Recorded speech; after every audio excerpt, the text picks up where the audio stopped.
Just like in the movies. Welcome to SuperWonder Legacy. I am Jared. I am here with Brit. What's up, my friend? Hello, hello. Today we are comparing SuperWonder to actually Invincible. So this is going to be the first indie group that we have compared it to. So Brit, how familiar are you with the Invincible property? Only the Amazon Prime show. Okay, I how many did seasons see. have you watched? Have you watched all of it yet? Now I have. All right, Wait.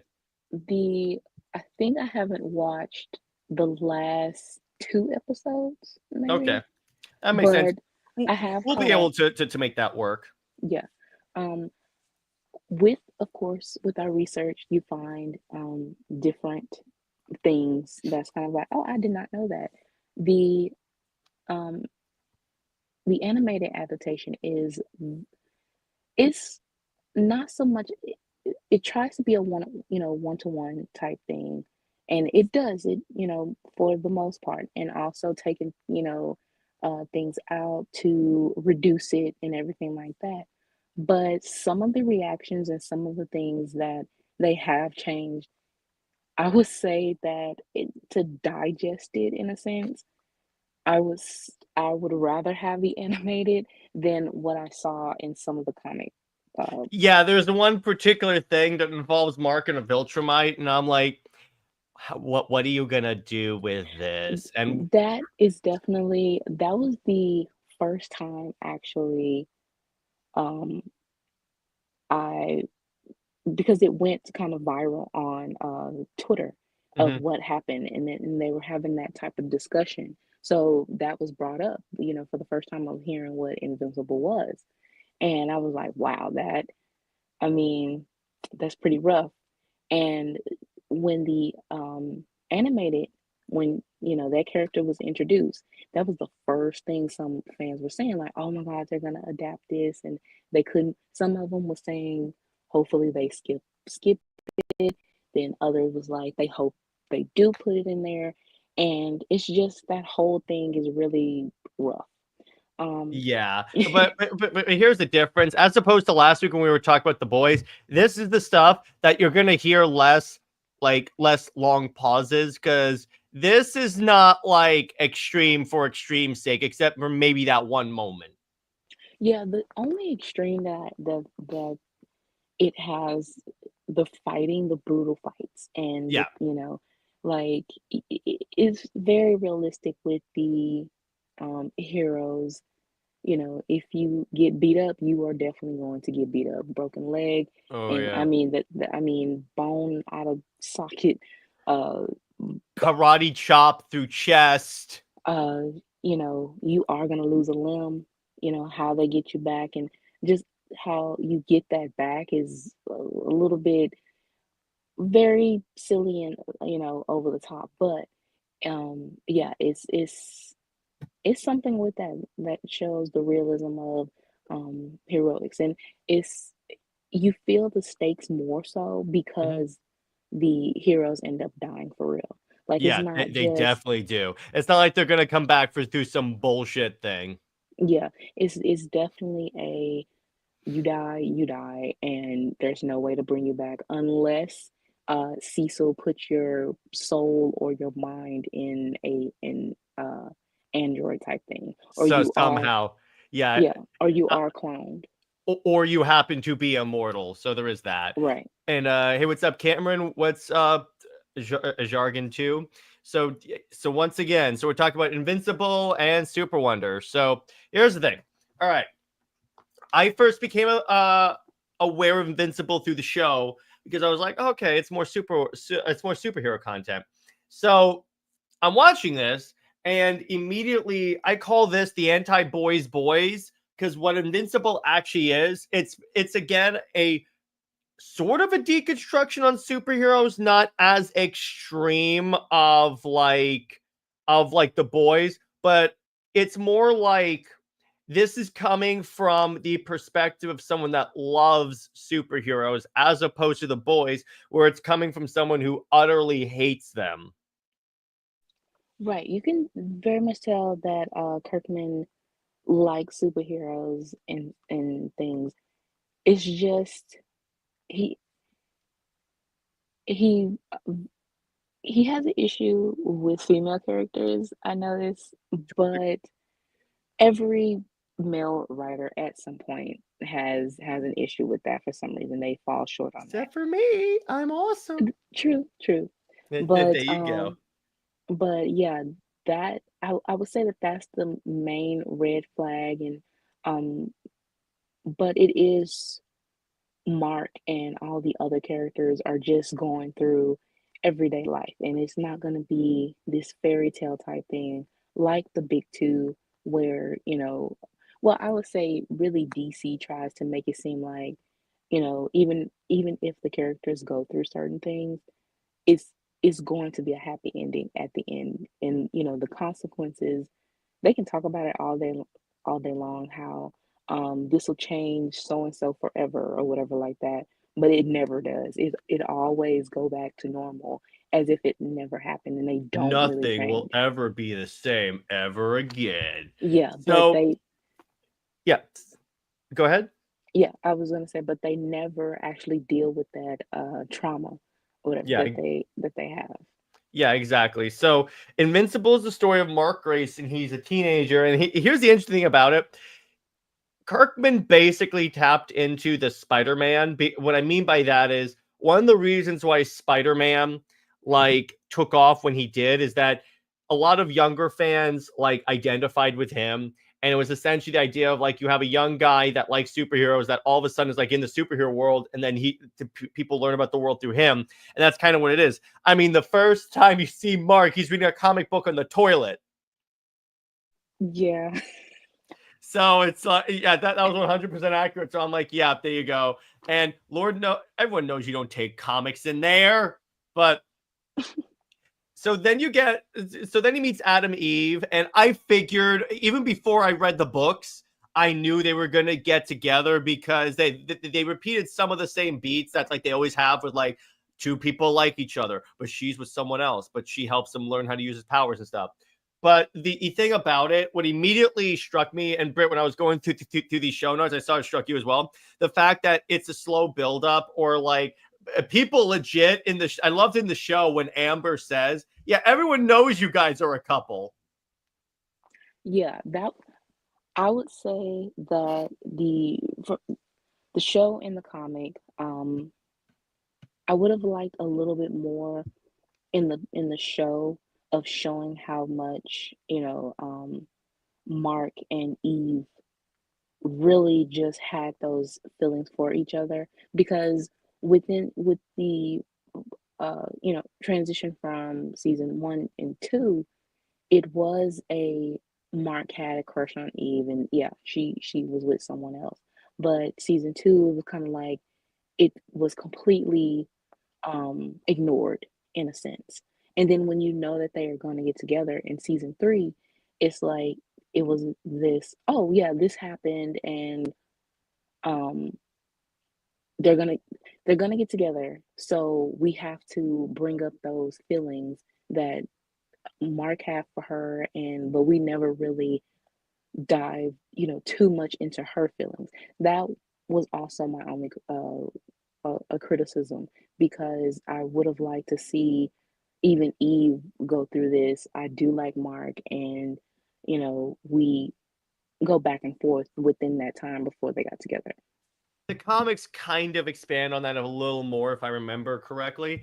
So, by the way, full disclosure, in terms of the comics, I've only read up to issue 96 because I have the first 47 issues in individual trades and collections right here, and then I have the big omnibus for everything after that for Compendium 2. So yeah, I've been kind of going in full on Invincible, and the thing about this also, when you think about it, it's like they are the two most powerful heroes in Invincible in the Invincible world. So it really works that they're compared to Superman and Wonder Woman. Right.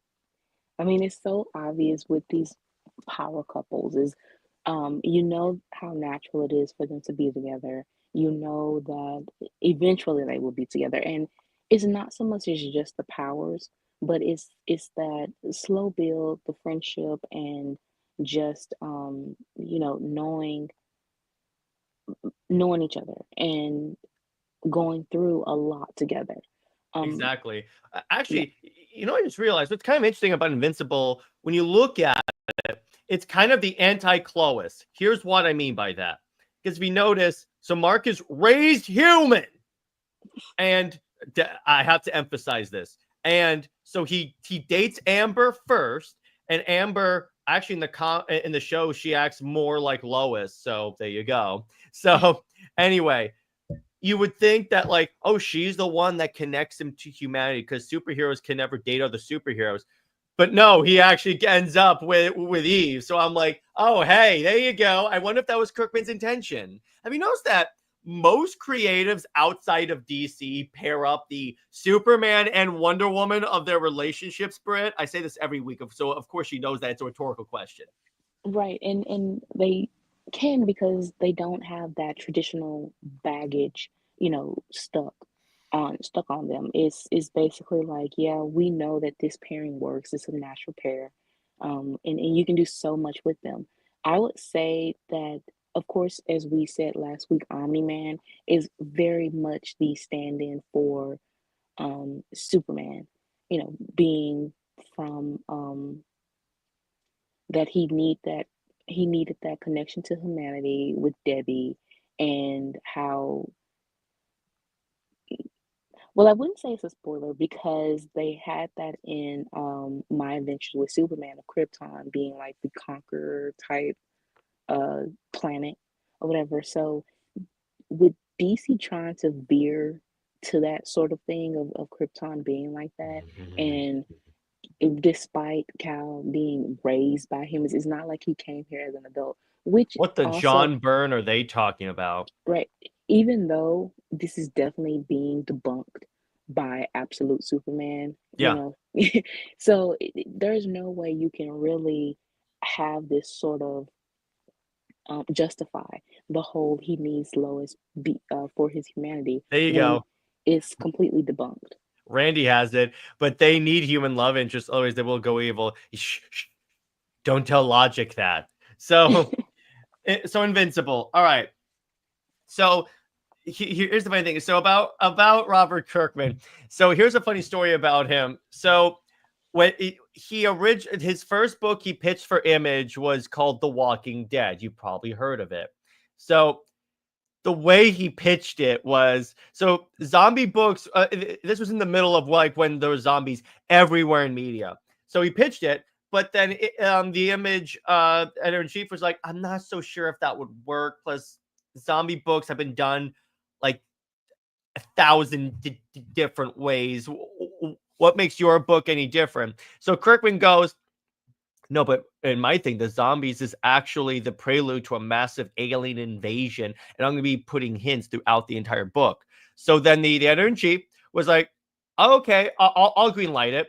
The comic came out, and he goes, "Hey, Robert, where are the hints of the alien invasion?" And then Robert goes, "Oh yeah, I only said that so you'd green light the book."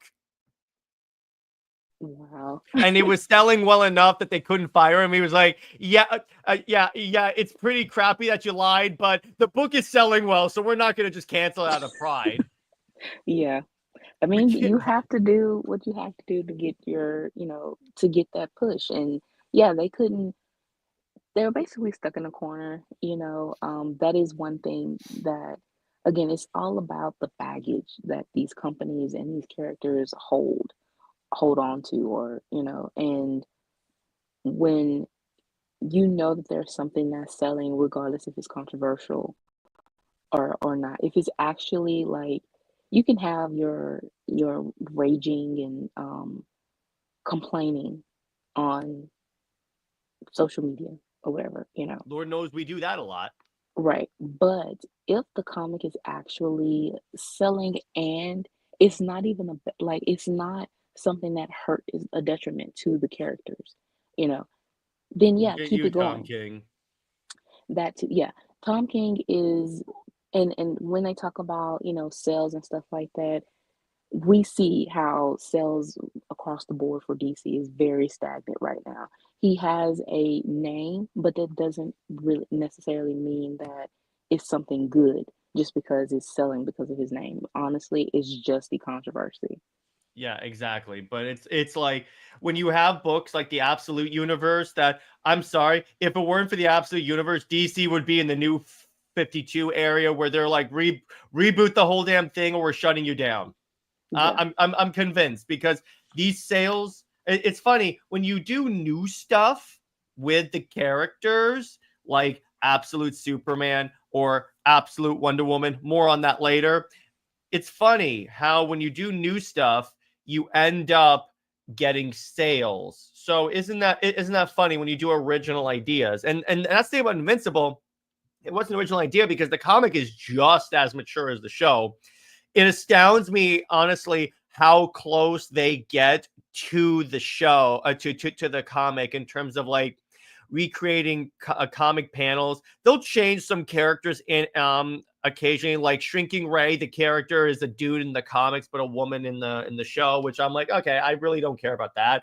But it's like the character beats and the moments are effortlessly adapted, and it's one of those things where like when I was because what I was doing is I got that second omnibus, which is all of the current season, like when the season was airing. So I was reading it at the same time, like all the issues as it was going. And I remember reading this and I'm like, oh, wow, they nailed it. Because Robert Kirkman and Ryan Ottley, the two guys that are primarily responsible for the book, were like heavily involved in the creative process. So when you have the creatives in there, look what happens. Although Tom King's involved in the DCU, and then we get drunk ass Supergirl. So it's not always a good thing. yeah. It's, I mean, of all the, from, you know, Because they DC, could have done the new 52 Daughter of Krypton story where she crash lands, but she doesn't speak English or all that stuff. Hey, what's up? Hey, what's up, Gray? How you doing, man? Good to see ya. So this is the thing. They could have picked the.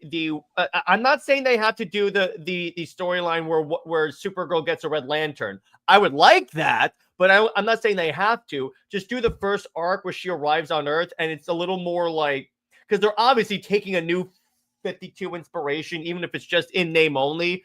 But if you do that, you could do the whole otherism type of story that Hollywood's want to do. But they would rather have their Supergirl be drunk. Barry Rainey says, if the Charles Sewell books didn't sell as well as they did, we would have no like. Yeah, exactly. And Brit and I've said this. If the Charles Sewell book flopped, we would say, okay, we like it. We're not going to push for DC to do this because it's obviously it doesn't sell. Luckily for us, it was one of the top selling books. exactly. With Supergirl, okay, so I would have much rather have the Wait, Brit, this here's what you do. You do remember the Superman Batman Apocalypse movie? yeah, You something do like that. that, and that's the introduction of Wonder Woman into the DCU. That honestly would make sense, you know. Because you see why Wonder Woman is such a badass in that, but when she fights the Furies, and it's primarily a Batman and Superman movie, so you're not like, it's just so she gets that boost, and then you can do whatever you want with Wonder Woman from there. But you also see the mentorship Yeah. of Diana and Plus, Carl. you would get live action Diana and Clark bickering like an old married couple. I love that scene. Yeah, yeah, that. And even when he used the heat vision on the multiple Mm-hmm. doomsdays and how she, hugs him. Yeah, that would be a very good scene. But James Gunn, they're not that smart to have that adapted.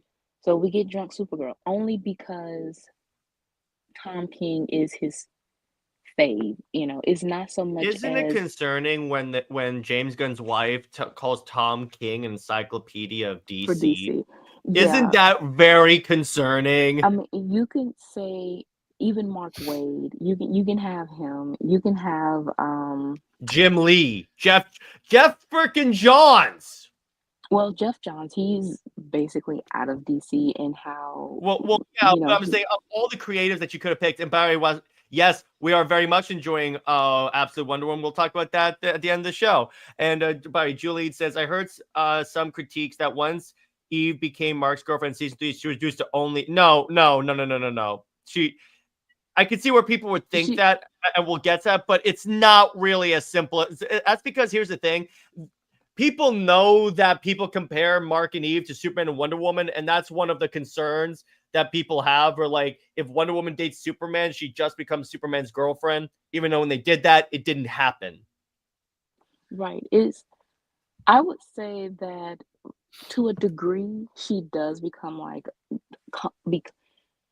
not just the girlfriend, because she has her own thing, her own subplot. She has her, her own things to deal with her parents, and her being What she did to Conquest, oh yeah, my god. yeah, becoming a hero of her own. So I wouldn't say she's just a girlfriend. However, the trauma dumping, a little bit. I know that And the you need fat to do that. subplot, I'm like, she's like, I don't want you to see me like this. I'm like, this didn't hold up.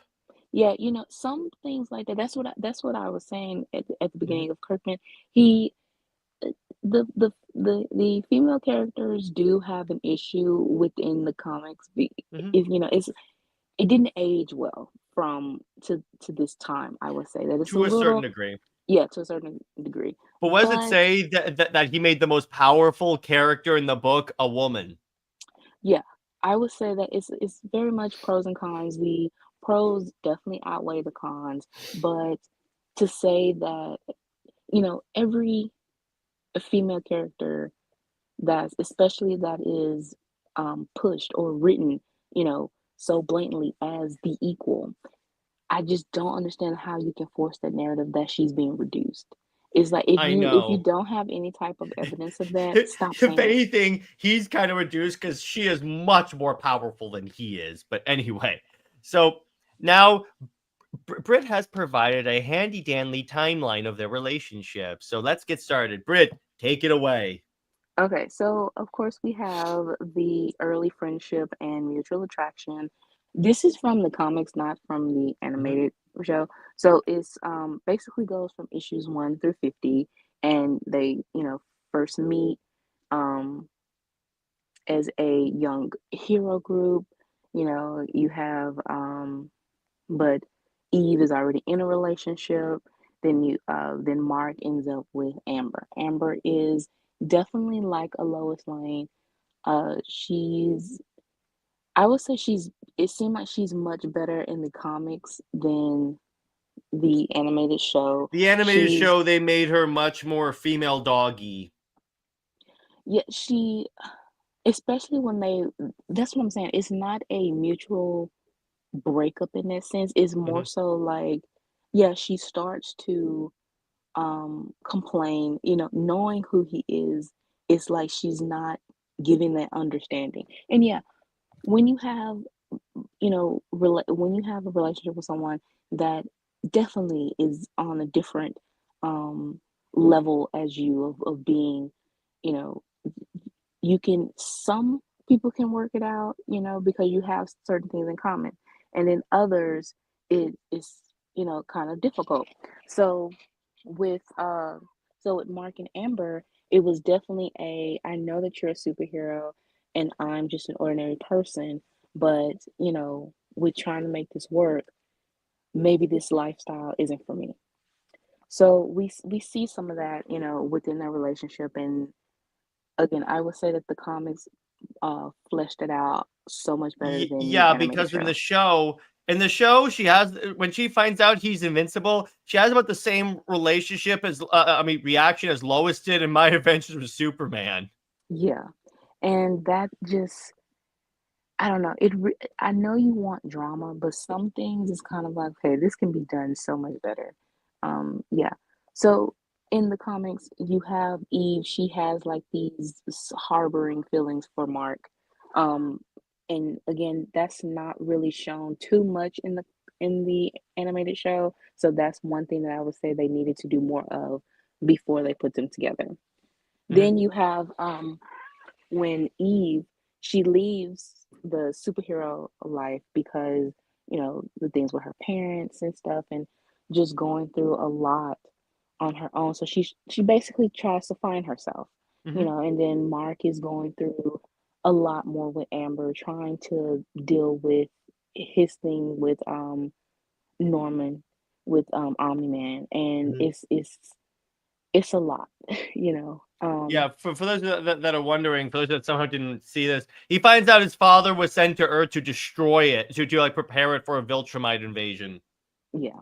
And it's kind of like, okay, so obviously he's definitely set up to be uh, a conqueror as well, Hmm. and how when he was first, like, he was trying to be very distant Hmm. with in with the flashbacks that we saw of Mark being young and the baseball scene, when Hmm. he was trying to be like, oh, why is he doing this and that? And it was very it showed that, yeah, he grew up on this planet that didn't care for, love Hmm.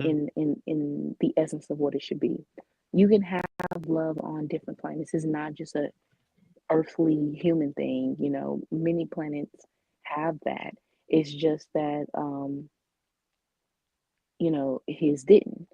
And you see, once Mark, he sees how happy Mark is, and he starts to become happy. And it's not so much as being human, it's just having those real feelings. But everything turns around, and just dealing with uh everything and that trauma. So now we go from issue 50 to 70. Um, I mean, sorry, um, 70 to 80. And this is when Mark and Eve finally get together. He breaks up with Amber because she realized that, again, she's not equipped to be in this type of relationship, and it's an imbalance. And that is the thing with hero and civilian relationships, it can only go so far unless you want the um hero to retire early, give up their powers or something like that, or they only care for the human love interest. That's what we're going to get. So if you want that superhero to continue on, then of course they're going to have to sacrifice some things. And that's a relationship with a normal person, because that's just not a lifestyle that the normal person can get with. But Mark and Eve, um, find their way back to each other, and, are able to, yeah, it is a trauma thing, and but they can work it out. Yeah, exactly. So then we get to 80 to 110. Okay, so this is when Mark is still going through a lot. Yeah. Um, this is she is still very much the emotional support that he needs, but they end up arguing themselves, and I would say that we haven't seen this in the animated animated part, so I would say this is probably next year's season, where Yeah. you do see kind of like the cracks within their relationship, and how it, the way the comic presents Eve, it is a little like too much over the top drama, and how she is a little um female doggish. Hmm. However, you know, they still work it out as, a couple. But they're still very much going through a lot. Like, this really shows, like I said, it has its fantastical moments, with the heroic stuff, but it is very grounded in the realism of the world, of how Mark is a mixture of Superman and Spider-Man. Yeah, pretty much. 100% pretty much. And by the way, Julian says, I feel though Lois Lane just exists to be Superman's girlfriend. Now, I know she has a lot of development, but she only seems to be Clark's. Yeah, exactly. You are true. You are correct. Yeah, But yeah, go ahead. yeah, that is what's so funny is that there was I came across a tweet and there was clothes fans arguing back and forth with each other and was saying, if Lois wasn't married to Superman, she would have had a solo book. Or because she's married to Superman, wouldn't that, basically validate her having a solo book? And it's like, no, either way, it doesn't matter. If you want her to have a solo book, it needs to be about her and not just revolving around, oh, she's with Superman. Um, and if you want her to have a solo book independently, like her, you can't have fans saying she needs to be with Superman. Yeah. So her character, whether you have it in post crisis or now, where she is or rebirth. She was just a glorified housewife making pies.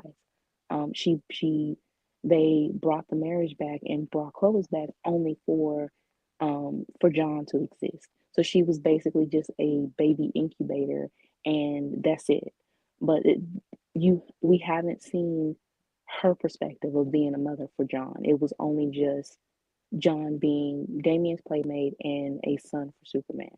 Well, Um, after all, remember that was why Tomasi had difficulties writing Superman and Wonder Woman. He says Lois demanded the spotlight, and I'm like, I mean, sorry, Wonder yeah, Woman demanded the spotlight. So I'm like, oh yeah, so you can't like make Wonder Woman bake pies. So by the way, I read this. So the way the story goes here is so Mark gets word from his father that the Viltrumites have assembled and that they're basically at the homeworld. So it launches this event called the Viltrumite War.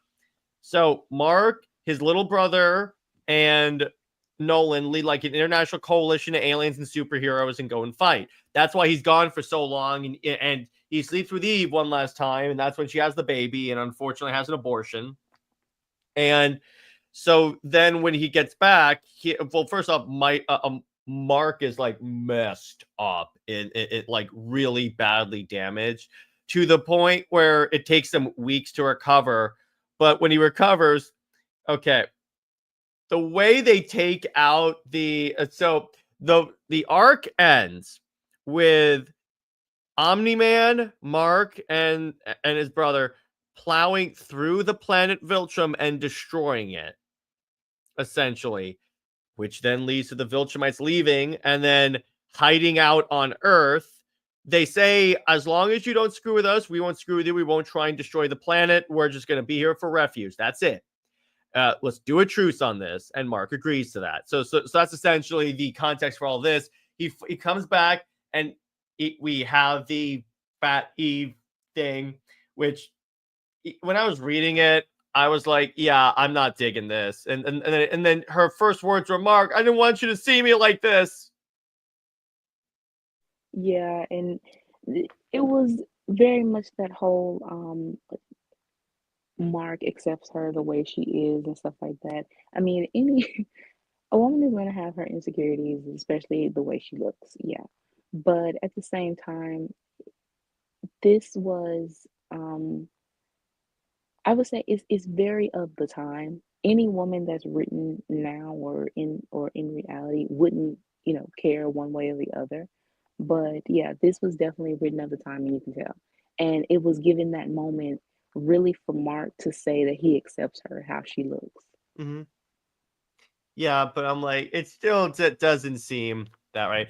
By the way, wait, how is that even when my comments to the bad spelling is just spelling? Or wait, how is it that when I remove my comments due to either bad spelling, grammar, or just me saying it too soon, you guys can still see it? I have no idea. But anyway, so then we get to the next part of the timeline, which is issues 110 to 144.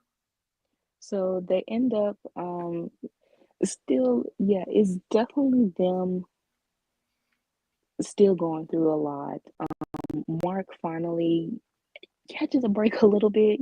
He's now I don't know the ages with this. This seems like they're still very young, but I think they're, Immortal. well, yeah, but mentally aged. Oh, yeah. You still mentally age. So I would say, well, for me with this, I would think that they're in their early 30s, Hmm. mid 30s. I would say I haven't read it, so but I'm just pegging it as that. And they're finally able to, you know, have the family that they wanted, or just have that bit of normalcy as much as they could. So they have their daughter, Tara, and uh, Mark is still, this is another chapter of his struggles. Now he's trying to be a father, and I can pretty much, without reading it, it's probably going to be him comparing himself to Omni-Man, Yeah. at some point and all of that. Except something else happens. Oh, geez. So he goes into a portal, and all of a sudden is teleported into the past where issue one starts off, where he's on the toilet reading a comic. It turns out it sent him all the way back in time, and he has to relive the whole thing all over again. See, But it's no, no, no. It gets better. So it turns out that was like the thing of like an alien saying, do you want to change anything? You could get with Eve earlier. And then he basically says, no, just basically he rejects the alien's offer. And the alien brings him back to the present day only 5 years in the future. So he's been gone for 5 years. oh wow.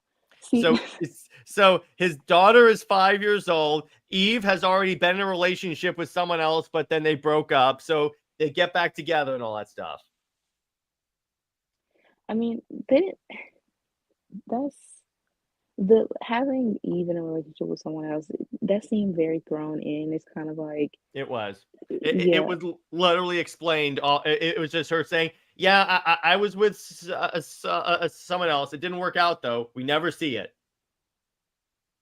yeah. If you don't see it, if we don't actually see it happen, and it was just like a thrown in drama, you know, It was. throwaway line, then yeah, I don't really count that, because honestly, it just takes the whole, um like I said, Mark was, if he wanted something to change, it was giving him that chance, and it's basically, no, I went through all of this, so I wanted to stay the same. I would say he should have just went back to the point of when he left, instead of 5 years, because he missed 5 years of his daughter.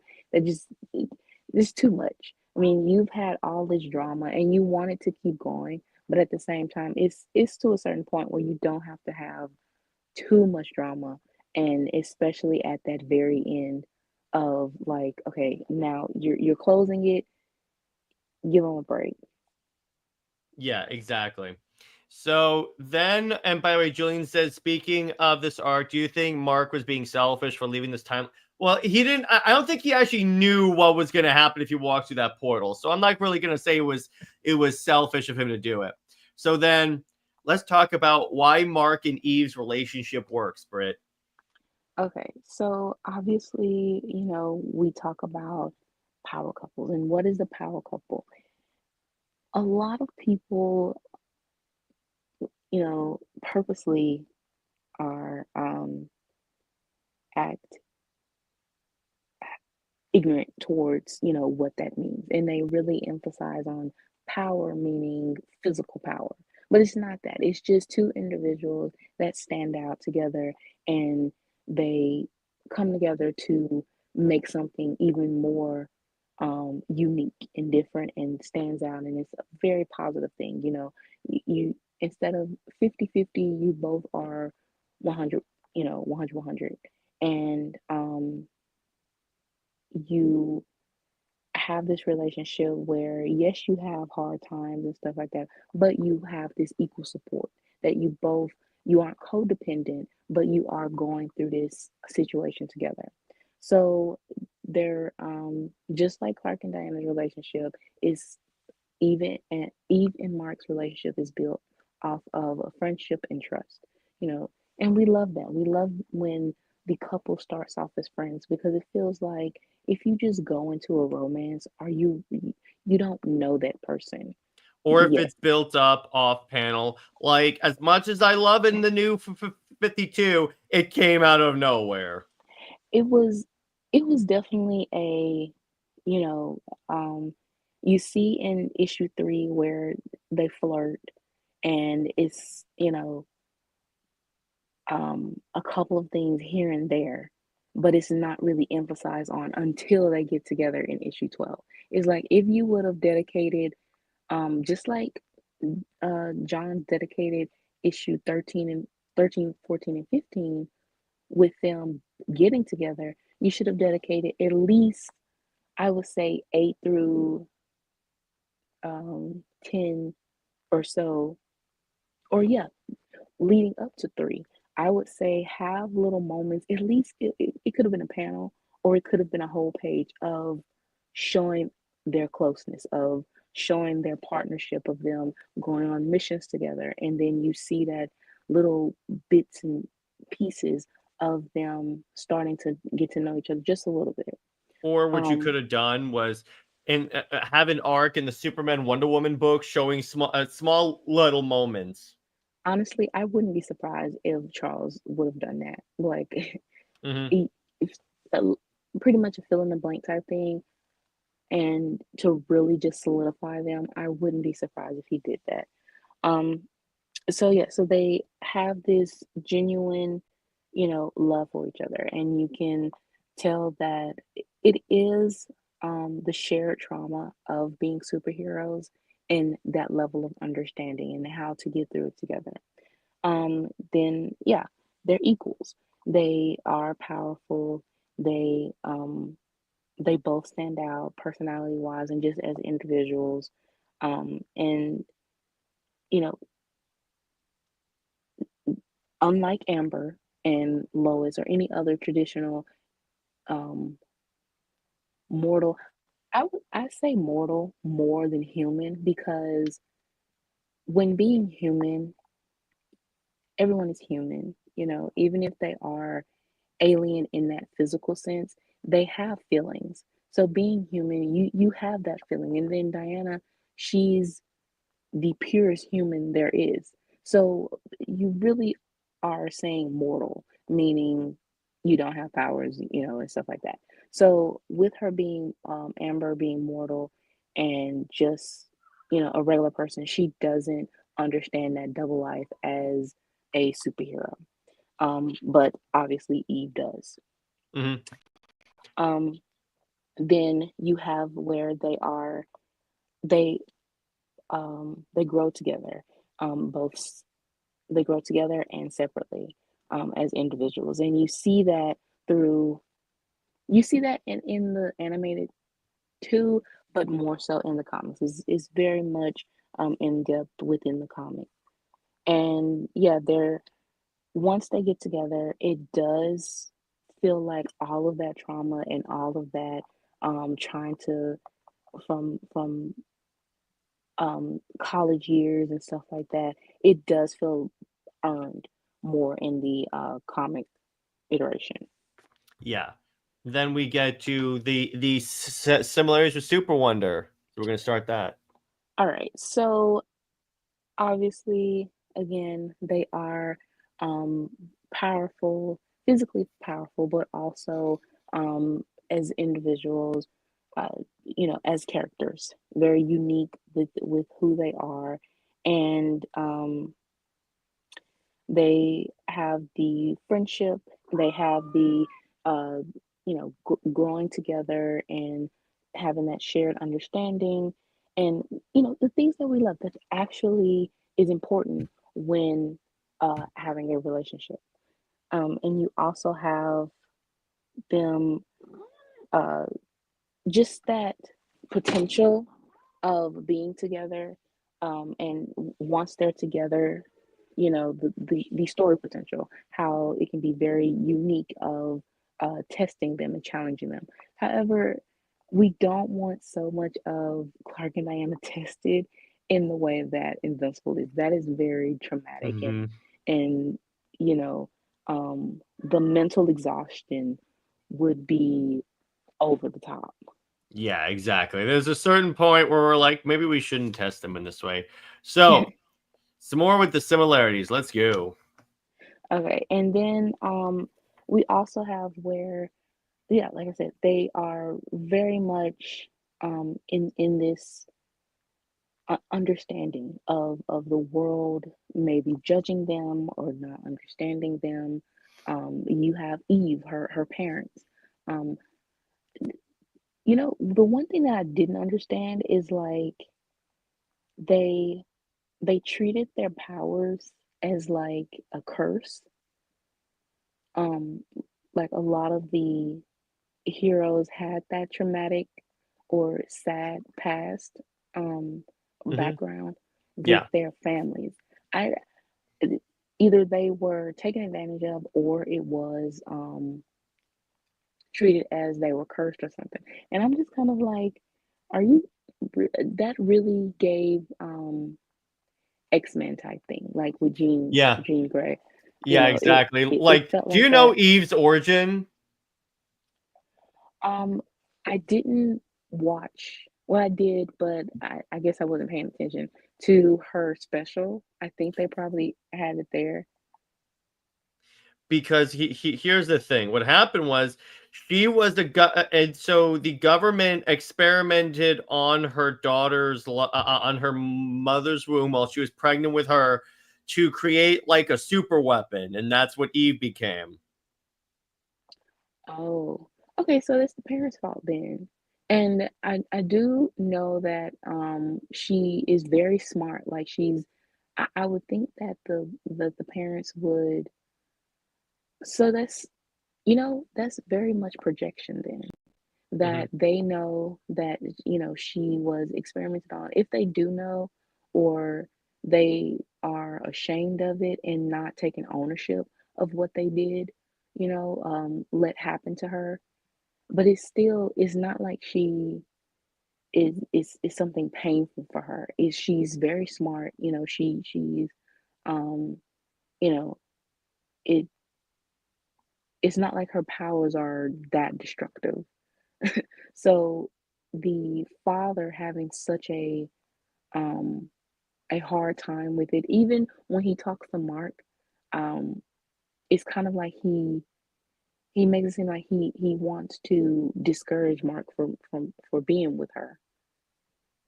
Yeah, because according to Nolan, at least at first, it's like the idea that like, hey, Mark, we're immortal, so we're going to be like we're essentially like gonna exist for so long. Their lives are like a speck compared to us. Little does he know is that Eve is technically immortal because what she does. Because there's a scene in the comics where it takes place that years in the future and she's old, but then it turns out she can use her powers to rebuild, to like rejuvenate her body and like heal. And that's like she's been compared a lot to Doctor Manhattan, and that's kind of and you even hinted at it right there. By the way, Julian says, as much as I do like Superman and Wonder Woman as two powerful people as a couple, the real main reason why I love Superman and Wonder Woman together is the two great people as a couple. Yep, exactly. Exactly. Exactly. But people don't pay attention to that. Exactly. Yeah, it's like the two night.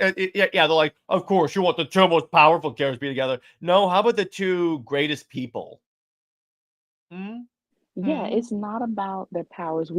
And that's the thing, we never emphasize on their powers. Even DC doesn't emphasize on their powers. It's always Clark and we see Clark and Diana talking, about their perspective of certain things. The most uh one of the moments that were shared was when Diana, I think it was JLA, I want to say 105. But she was fighting this unknown villain. It's never just a random OC, and it was a brutal fight where she thought that she was going to um kick the bucket, Hmm. and she wanted someone to talk to about it, how her feelings towards it, and just that being scared. and she came back to the watchtower. I think it was John was there. Hmm. John Stewart, Green Lantern, was there, and then Martian Manhunter. She was sitting in like the break room or whatever, lonely in the dark, and she was Martian Manhunter comes to her and he's like, "Oh, do you need, some emotional support?" And she's like, "Yeah." So she, lit up a little bit and was like, "Yeah, I need someone to talk to." She was about to explain it until Martian Manhunter stopped her and she said, "Oh, well, Superman is somewhere. You can go talk to him." And at first, it kind of surprised her of like he just stopped her dead in her tracks and was like, "No, you need to go talk to Superman about it. Like, I'm not gonna listen to it, but you can, listen to Superman and have Superman listen to you." But it was in that moment when she went to him and was like, "You're not, you know, trying to explain it to him." And he was trying to give her that comfort, but when he realized how serious she was emotionally, he, yeah, was trying to put it on a little bit of, I if you ever died, um, I would turn back time because I miss you so much. But he still gave her that comfort that she needed. He understood what she felt because he had died as well. And then, even though I'm very pessimistic, I guess, about Rucka. Hmm. He still, I think it was issue 226, where it kind of gives like this little history of Clark and Diana's friendship. And so when Clark visits her about and takes her a pie from Martha, they talk about death, and and they talk about just that sort of thing of things that they've had in common and dealt with, so they can understand that. And we also have the bait and switch of Immortal Beloved. We do have we have New 52 and just and Kingdom Come. We have so many different examples of Clark and Diana understanding each other's hardships, and that is the one thing, and that was one of many that Mark and Eve have, is that their individual hardships, they can um, talk about it with each other. Maybe they have shared. And again, it's not about codependency, it's just someone who understands that. And we can lean on each other, but it's not one or the other. It's us. When you go through something, I'm gonna go through it, but we're gonna be equals of going through certain things. But again, a lot of these people when they critique it's because they're self-inserting into it. Right. So John Jones, speaking of John, says, well, they have to emphasize in the power. It's their way of ignoring what's actually good about Super Wonder. It's all an exercise in cognitive dissonance. That's actually a good way to put it. Right. Cameron says, so basically John said, go talk to Clark. He knows more than my ass. Yeah, pretty much. Nowadays, you would see a lot of couples start out as enemies, or they would have one person trying to fix the other, like Wonder Bat. But these two have such a wholesome relationship from the start. Yeah, exactly, and they've been friends for decades, or at least a decade in Brit and Mai's case, with the way that we write them.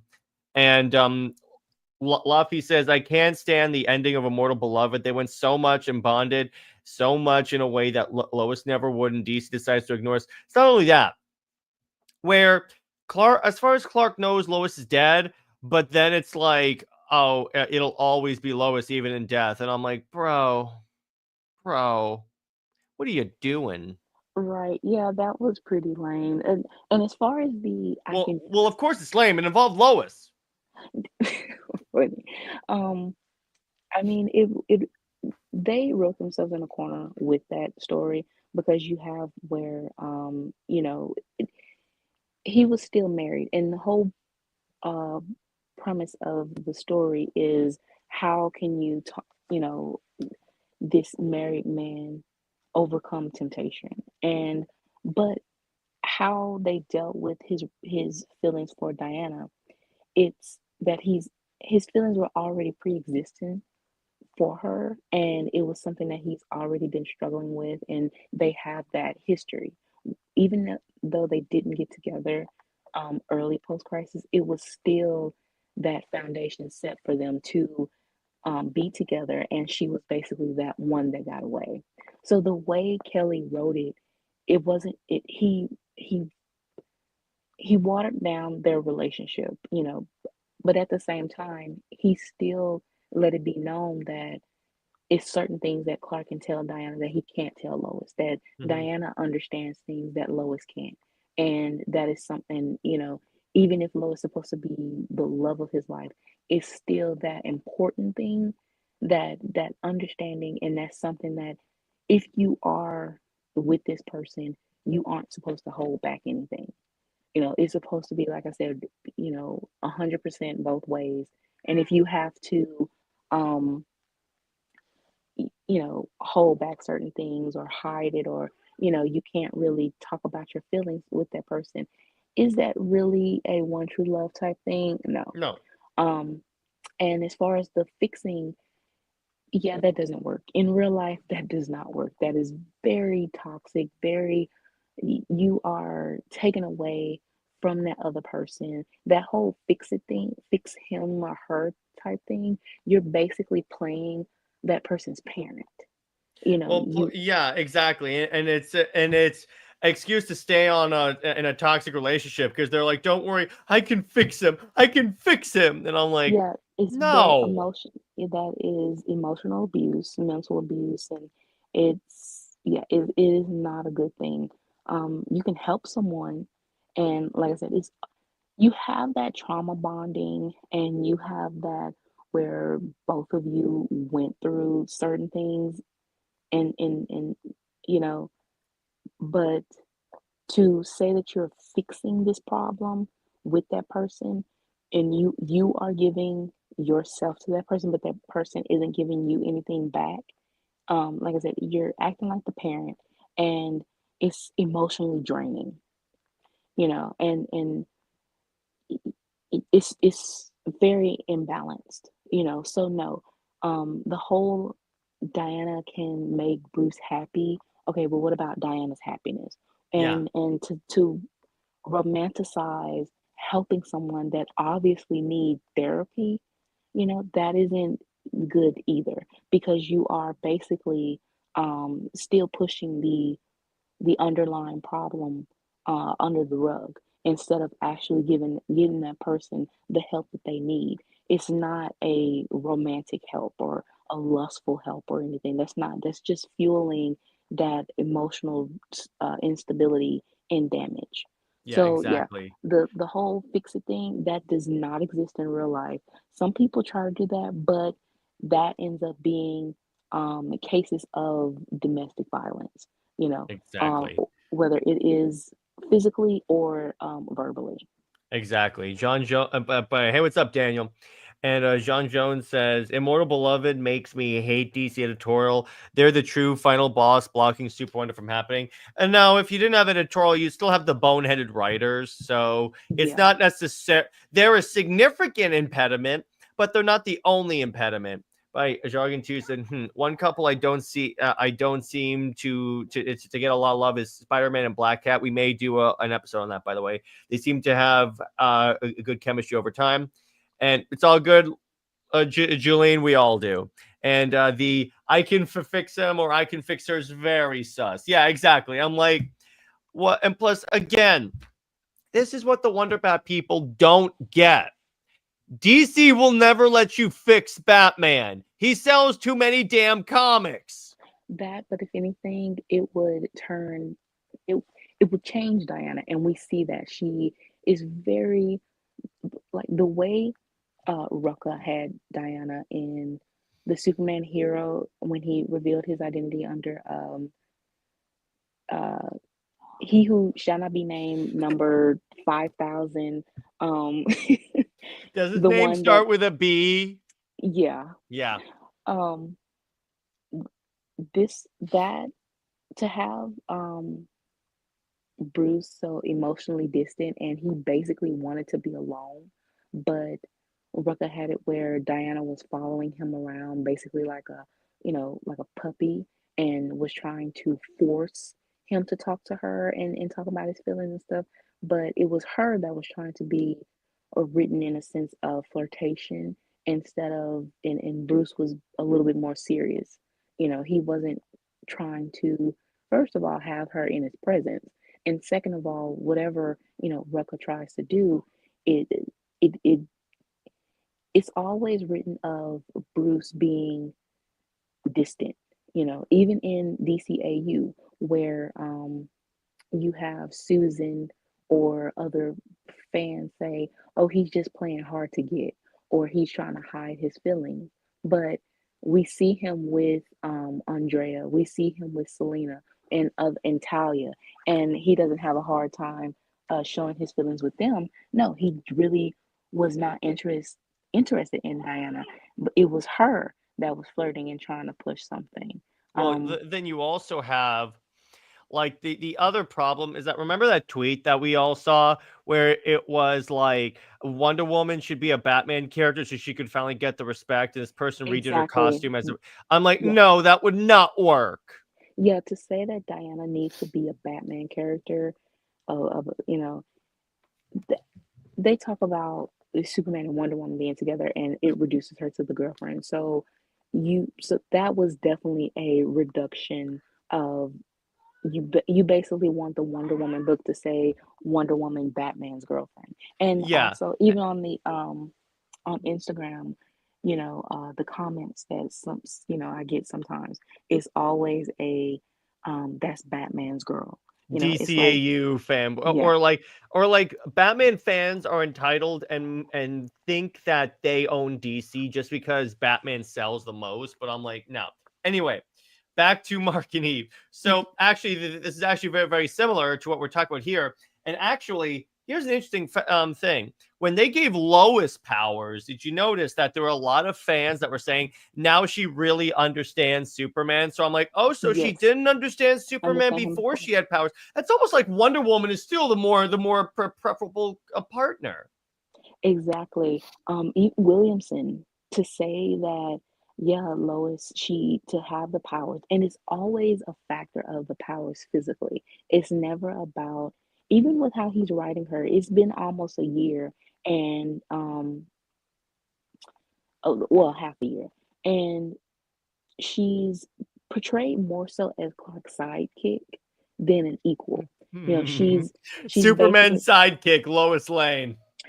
funny, and she's honestly, in a certain way, you can have it as you know, her being the,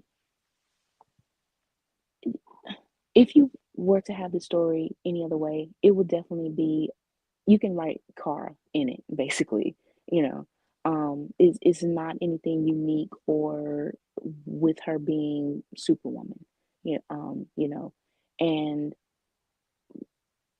for Williamson to just outright say it, that she doesn't understand that side of him, and how long they've been married, it's like, yeah, you're saying what we've already known, and you're trying to now have her understand, but he doesn't even know how to write it, because when he tried to have a serious conversation, she just said, oh, that's dark. But she doesn't really understand the stakes. She just thought it was all, fun and games. Yeah, exactly. And it's and here's the problem with that. It's not like she hasn't seen Clark train, use his powers. She hasn't seen the stakes that Clark goes to on a daily basis. So I'm like, how do you not know this already? Right, her only trauma is him dying by Doomsday. I mean, I think that what's so funny is I think that Williamson saw the criticism of that, of her trauma and her PTSD coming from that. So he used Lois as a mouthpiece to say, um, oh, I know that he died. That's not um what I'm sad about, or whatever she said in one of the issues. But it's like, yeah, yes it is, because you have no other reaction to anything. It's on when she's like showing how mad she was and wants to fight Doomsday. it's only her thinking about Clark dying. She doesn't say about Metropolis being destroyed. She doesn't say anything else. It's just focused on Clark dying. And that's the same thing of even uh King, what King is doing with Diana. You know, having the fact that his whole plot was first about the Amazons and Diana being a fugitive, and how he basically wanted to have that realism of, um, in a sense, deportation and that xenophobic and really basically the regression and oppression of the Amazons within America. And for that whole thing, that could have been something very meaningful to sideline that, for Diana to only show her emotions when Steve died, very selfishly and very disrespectful to the Amazons. That again is why human or mortal love interest, it really makes the hero very selfish, and you can't really invest in that when they only care for one person. Exactly. You really can. And it's so but with this, it's like the thing about this is, like, again, they both understand each other. Both these couples understand each other very well. And that's why, honestly, again, I prefer superhuman couples over superhuman human couples. Because first off, I'm convinced that's just self-insert, because the woman's like, I just want to be saved by the man. But then it's like there's a reason why, and Brit and I have talked about this in many episodes, why there's no like Lois Lane merch, and all the romantic merch is Superman and Wonder Woman, because it sounds more romantic if, like, say Brit and I were dating and I call her my Wonder Woman and she calls me her Superman. Doesn't that sound a little more romantic, Brit? Yeah, and then first of all, I would never ever want to be Lois Lane. No, Like, why would you? You're just a generic journalist number two. yeah, like that. And then, okay, what symbol are you gonna have like on the shirts and stuff like that? They'll Like, you're just try gonna and have an L? watch. You'll see cosplayers now doing Superwoman. But at the same time, that is Superwoman number what, 4 or 5. You can't really tell. It's just Superwoman. So you wouldn't really know who that is. Oh, Even the so you're evil too. So you're evil Lois Lane now. right. Even one of the covers for the upcoming Superman issue, it's is they finally do like the a kiss cover, Mhm. and so many from the artist's page, so many people commented saying they were kissing cousins, like they really thought that that was actually like a new um version of Kara or Because something. that's what everyone thought it was. Or either people thought it was like a kissing cousin, that it was like a new version of Car, or people thought it was Clark and Lois's future daughter come back. Yeah, And then it turns out, no, it's just Lois. And I'm like, remember when they said we're going to reveal who this is? And then literally like a day later, they're like, oh, it's Lois. And I'm no, it was like, an hour later. It an was hour like, later, I'm like, wow, you're really bearing the lead, aren't you? yeah, and it was so disturbing to see the instant switch of the Superman fans. At first, it Oh, was like, yeah. "Oh, this is a future daughter," and stuff like that. And then as soon as Williamson said, "This is Lois," it was like, "Oh, they're gonna be banging on the moon and stuff like that." Eugenics. It's like Imagine you how just, strong their kids are gonna be. And yeah, it's I'm like, like, wait a minute. Aren't you the same people that called Superwoman eugenics, or they just want to like destroy the world with their sex? yeah. But you just said, but what was disturbing is that you just said this was a future daughter, and now you're saying, "Oh, they can bang on the moon." Like, Oh, it's okay. They can have sex now without it being creepy. Don't worry. We don't have to call John Byrne. that's funny. I'm Yeah, never letting that go. I know. The But yeah, Brit, legit. I was going to like discuss or cover John Byrne's Wonder Woman. Then that panel comes out, or like comes out. People spread that panel around, and I'm like, yeah, I'm not doing that. yeah, it's um you do have like, the only thing I know from Byrne's Wonder Woman run is that he he does reference Action Comics 600 where Clark is just a random cameo, and Hmm. this is the time where he and Lois broke up. So he says that he doesn't want to see Diana, um, in the sense of like he still has harboring feelings for her, and it would basically be him, you know, in out of embarrassment, but also feeling like he has feelings for her, and he would probably try to pursue something with her. And he was like, "Well, it wasn't the lack of me trying or anything like that. It basically it's kind of like you the one that prevented them from being together, Byrne." So it's like it's so childish to me when writers do like something stupid and then they want to point the finger at editorial Or or at their something like artist that. in the case of Tom King. Tom King, right? Anyway, by the way, Lois basically looks worse as a character after getting powers. It's just playing dress up for her. She has no understand. Yeah, yeah, that's all Yeah, pretty much what that is. And then John says Superman fans have no consistency. They switch up all the time. You don't say.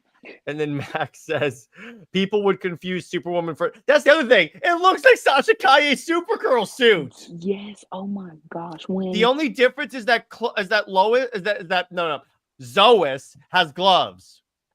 yes, but the design is very much Sasha Kaye, and I told you that when it first was revealed. I sent you the GIF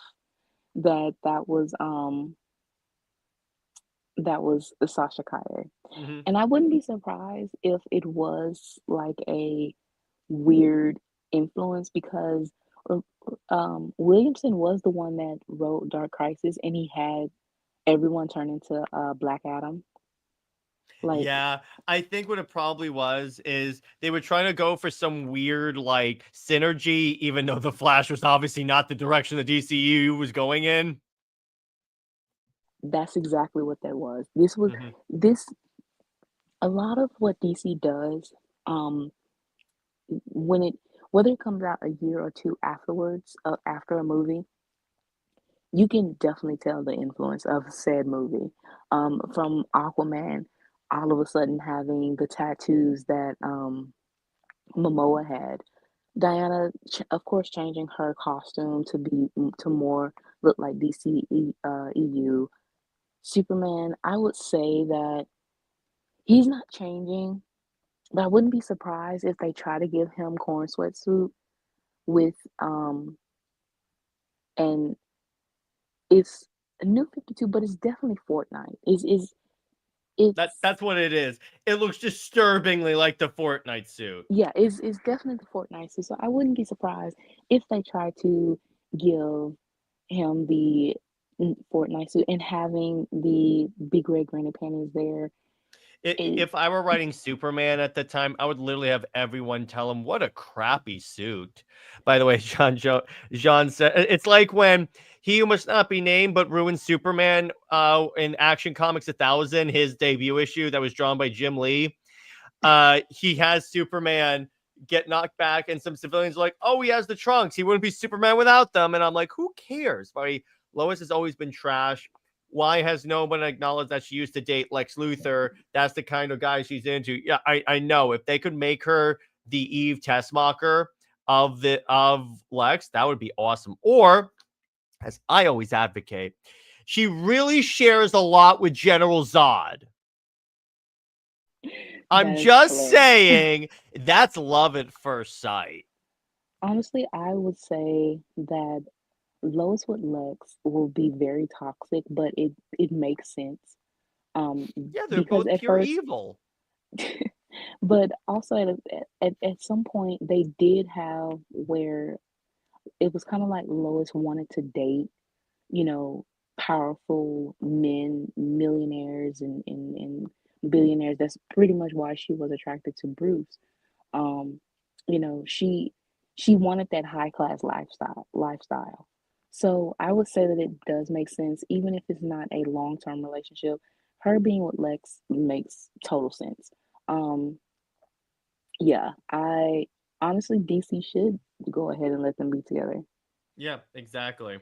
And after all, they're close to it because, guys, did you guys know that by implication, the powers that were given to Lois were General Zod's? Which Wouldn't it be great? really, Wouldn't it be great if Zod kills Lois?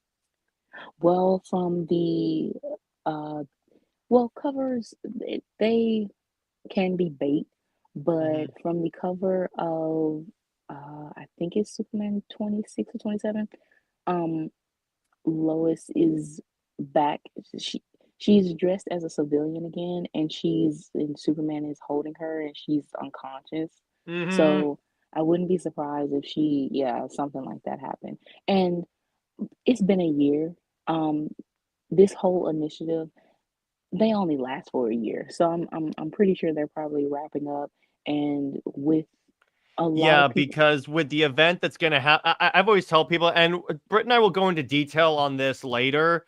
But yes, exactly, Luffy. The death of Lois Lane is an epic title. So the thing is, and I have this estimation coming also from Jim from Weird Science because I was hanging out with him.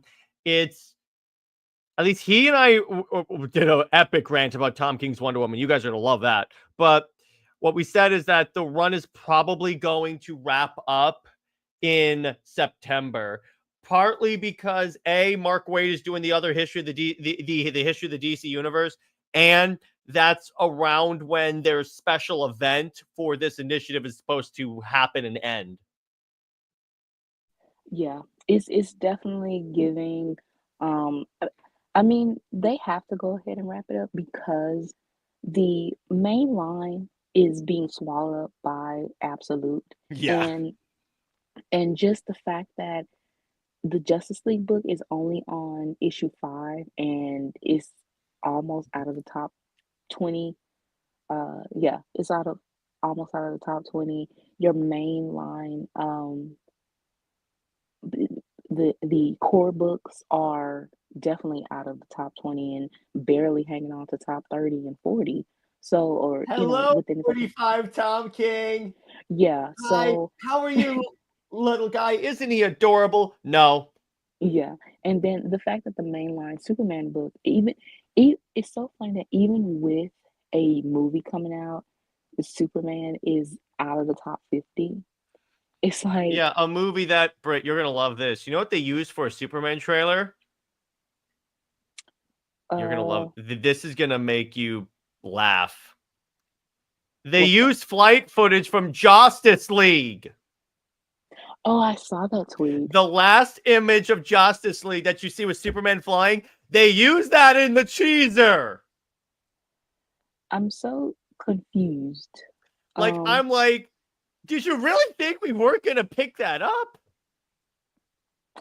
they, well, I guess that they might feel like, um, It's general enough, but still, it's like yeah, that shows that you really don't give a crap about this movie. But anyway, so then we're gonna go to again.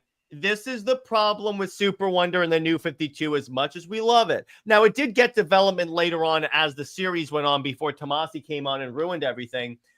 And it has been developed, or at least they're like mutual attraction or attraction that they can't really acknowledge has been acknowledged like in Kingdom Come and other books like that in the Dark Knight series. So there is that. But it's like that's the other thing. I like to think what Mark and Eve kind of are what Super Wonder and the New 52 should have see them develop. I'm not saying have Wonder Woman date like Batman, but I'm saying like have it where they start off as friends and then like because you could have like flashbacks where like they're cleaning up rubble and then Superman and Wonder Woman's hands brush by accident and Wonder Woman blushes.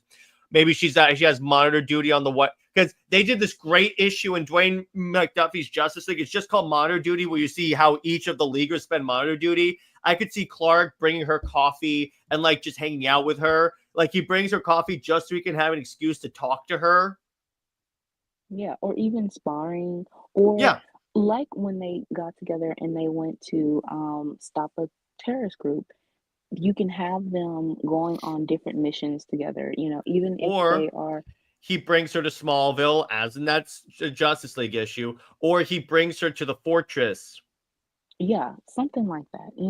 It like I said, it should have been something bits and pieces, not full issues dedicated, because it is a No, Justice League book. So it's I like, mean, you could do like backups, or what you could do is make this like some of the backups in the Superman Wonder Woman book.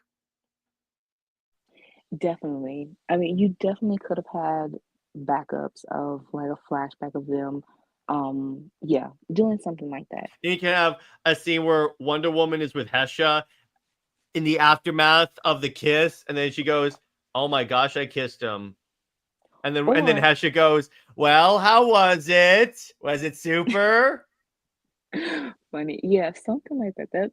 It honestly, I mean, I think that also what DC was going by was, their history, post-crisis and pre-crisis. And it's just kind of like that it feels like that is what DC, um their their shortcuts is Mm-hmm. always just falling back on, oh, the characters' histories and dynamics, so we're just gonna use that. Um and go from there. It's like, no, this is a new universe. We need to see that build up back to the friendship and being best friends and everything, and then they can get together.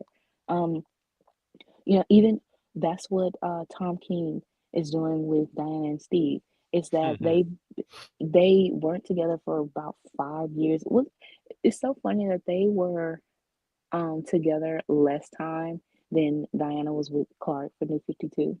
But Mm-hmm. Diana being with Suck it. but Diana being with Steve, how King is saying, "Oh, it's Wonder Woman and Steve Trevor, that's all it should be, because only because of tradition of him being a love interest." But if you're going by post crisis, he was married to Etta for 30 plus Yeah, years. he If was you like her brother figure. By Luffy has a great point. I'm not looking forward to the to the Superman movie because of Lois. As per it's filled with constant Lois glazing. Can we use that as a term now? Lois glazing. We need that. That's when they overdo Lois. There you go. well, y- let's see. It's going to be maybe a 75, maybe a 50-50. It's not going to be what you expect. It's not going to be her glazing in that sense. It's going to be very interesting how the reactions are going to be. Mm-hmm. It's by the way, it's even worse. They literally have the scene of Clark taking off in Justice League at the end, the last shot of the movie. That is in the trailer for Super. That is in the teaser for Superman that they played at like it was like a little teaser that they showed. Oh wow, that Yeah, so I'm like, that is the laziest thing I have ever seen. Like, what are you doing? I I mean, unless they're waiting for the trailer or the supposed clip that's supposed to be shown. Then don't Um, put anything in there. right. But I'm just like, oh my god, what? So then we get to okay. So the narrative potential again, but we all know DC is known for wasting potential, as with Wonder Woman as a character or Super Wonder. But it's like, but it's like with actually, you know what, Brit, you explain what is their potential? Okay, so the thing with these pairings are, when they say that there's no stakes because they only thinking of it as physically like the strength, and no, is having powers is, it's not just happy-go-lucky rainbow type thing. It's a lot of responsibility and the weight of the world being put on your shoulders unexpectedly, and you take this responsibility to protect people that you don't know, and these people are also going to judge you, or they're going to be afraid of you without even knowing you. And then, being from a different world entirely, or from a different part of the world, um, and having that allegory as an immigrant, it it just put a whole different perspective on things. And so you can explore those different perspectives of identity, of not so much as fitting in, because you're not supposed to fit in, is what Clark said in Throne of Atlantis, of blending in. The Hmm. world is very unique, and what we do is you just blend it all together. It's just, thrown together as something to make something, uh, even more unique. And uh, like with Clark and Anne, they have different perspectives of life, because Clark grew up, even he's from a different planet, but he grew up in man's world. And he was raised to be humble and respectful. And then Diana being raised on an island, yes, in man's world, I mean, in on Earth, but outside of, man's world, because with the Amazons, knowing how men man is with being selfish, with being, starting wars, and just all of that, and how they treat women. So to have this man of and with power to show them that, this humbleness, this respect and honor, is a total different shift in their perspective. And that's also what we definitely need to explore with Clark and Diana, in the Amazons. Totally different from Steve, where Diana, forgets about her sisters and just only caring about Steve, which honestly, that's also another perspective, because Steve being in the military, and in an indirect way, or maybe a direct way, he accepts the war that goes on within the world, the injustice. He's not really ever shown standing up and fighting. He's this supposed support for Diana, but we saw even in issue 2 of King's run so far, of how he took the military side and was like, Diana can't deal with the military, even if she has dealt with gods and other type otherworldly monster things. Um, but you also have the um, magic and science, the fantastical and the sci-fi thing. You have these different elements of Clark and Diana's backgrounds, of their character, and everything that can really be explored. And if you want to go the civilian route, the ambassador and reporter, with even they Mark, I would say their difference is their upbringing. How, even though Nolan was his double life, he still gave that family man and support eventually. And then Eve has never had support with the family. So, they're more so of an emotional um, exploration. Yeah. Okay. So let's go to differences. I mean, obviously, Superman, unless he's being written by James Gunn, obviously Superman does not come from a race of intergalactic conquerors. Well, let's let's hold Mm-hmm. off on that. Mm-hmm. Let's hold off on that a little bit, because they did have that in adventures, but Yeah. um pretty much the main difference is the fan reception too, because Mark and Eve, even though they are, couple, a power couple of, if you want to look at them just as physical, they are still in that traditional type relationship, meaning they are in the same franchise, and they it does go more on Mark's side a little bit, because he is the main character, where Clark and Diana, they are two main characters, and you have to have that equal balance of perspective. Yeah, exactly. So then we get to, yeah. You also with Eve and March, you didn't have like the editorial undermining it, partly because the difference between like Image and DC is that Image is not like one. Image is really just a distributor of like each of the individual companies, and like Skybound is the one that actually does like a lot of the publishing for Invincible. What that means is that the way they founded Image is that it would be like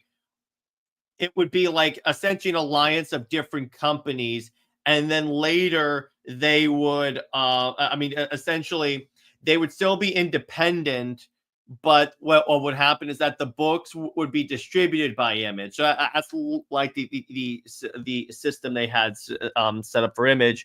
So there's no like editorial like interference, because the only editor that'll be interfering is Robert Kirkman, and if he wants to do that, he doesn't want to interfere with himself. This is an Inception. But with Superman and Wonder Woman, obviously you have a lot of funny old people that don't want to see progress. So it's one of those things where I'm like, then why don't you, it's one of those like situations where I know. See, a lot of people forget about that specific position for Image. By the way, so let's see what you guys got. This new Superman movie is going to fail. Yes, exactly. I think it's going to. And then, so what you also have here is like with is the advantage that Mark and Eve have is that Mark and Eve are the traditional relationship of the thing. Like it's always been them. Whereas opposed to with Clark and Diana, yes, they have had other love interests. None of them have been worth anything as opposed to their relationship. But that doesn't mean they don't necessarily exist. But it's one of those really, really, really odd and weird like situations here. What do you guys think in the chat? What do you think of like Mark and Eve of the editorial interference? Because that's why you get a lot of the really, really crappy stories. So Britt, I was just saying that essentially what you see, the difference between like Invincible and SuperWonder is that with Invincible, there's a bunch of, with SuperWonder, there's a bunch of old people trying to interfere with it because it wasn't the way the comics were at their time. I know that people say, oh yeah, we would have wanted like a conclusion to the universe and then we'll be fine. No, you would still have the same creative saying, I don't want to do this because I'm a baby. Exactly that. The whole thing about it's kind of like they're purposely ignoring the fact that they didn't have time to do a conclusion for a post-crisis. And honestly, post-crisis was not in the position It should have stayed to, concluded.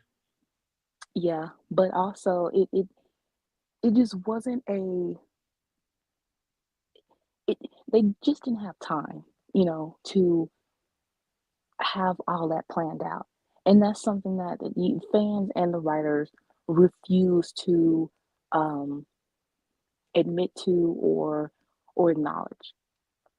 And That's why I still maintain that at a certain point DC should stop like rehiring like Dan Jurgens and all these older writers because they only know how to write comics for the time that they had their peak, which for Dan Jurgens it was in the 90s and he's known for killing Superman. Whereas because they constantly think that the way they were writing at their time was the way it would work like now. And I'm like, I'm sorry, that's why Superman for the longest time in the comics was seen as a freaking joke.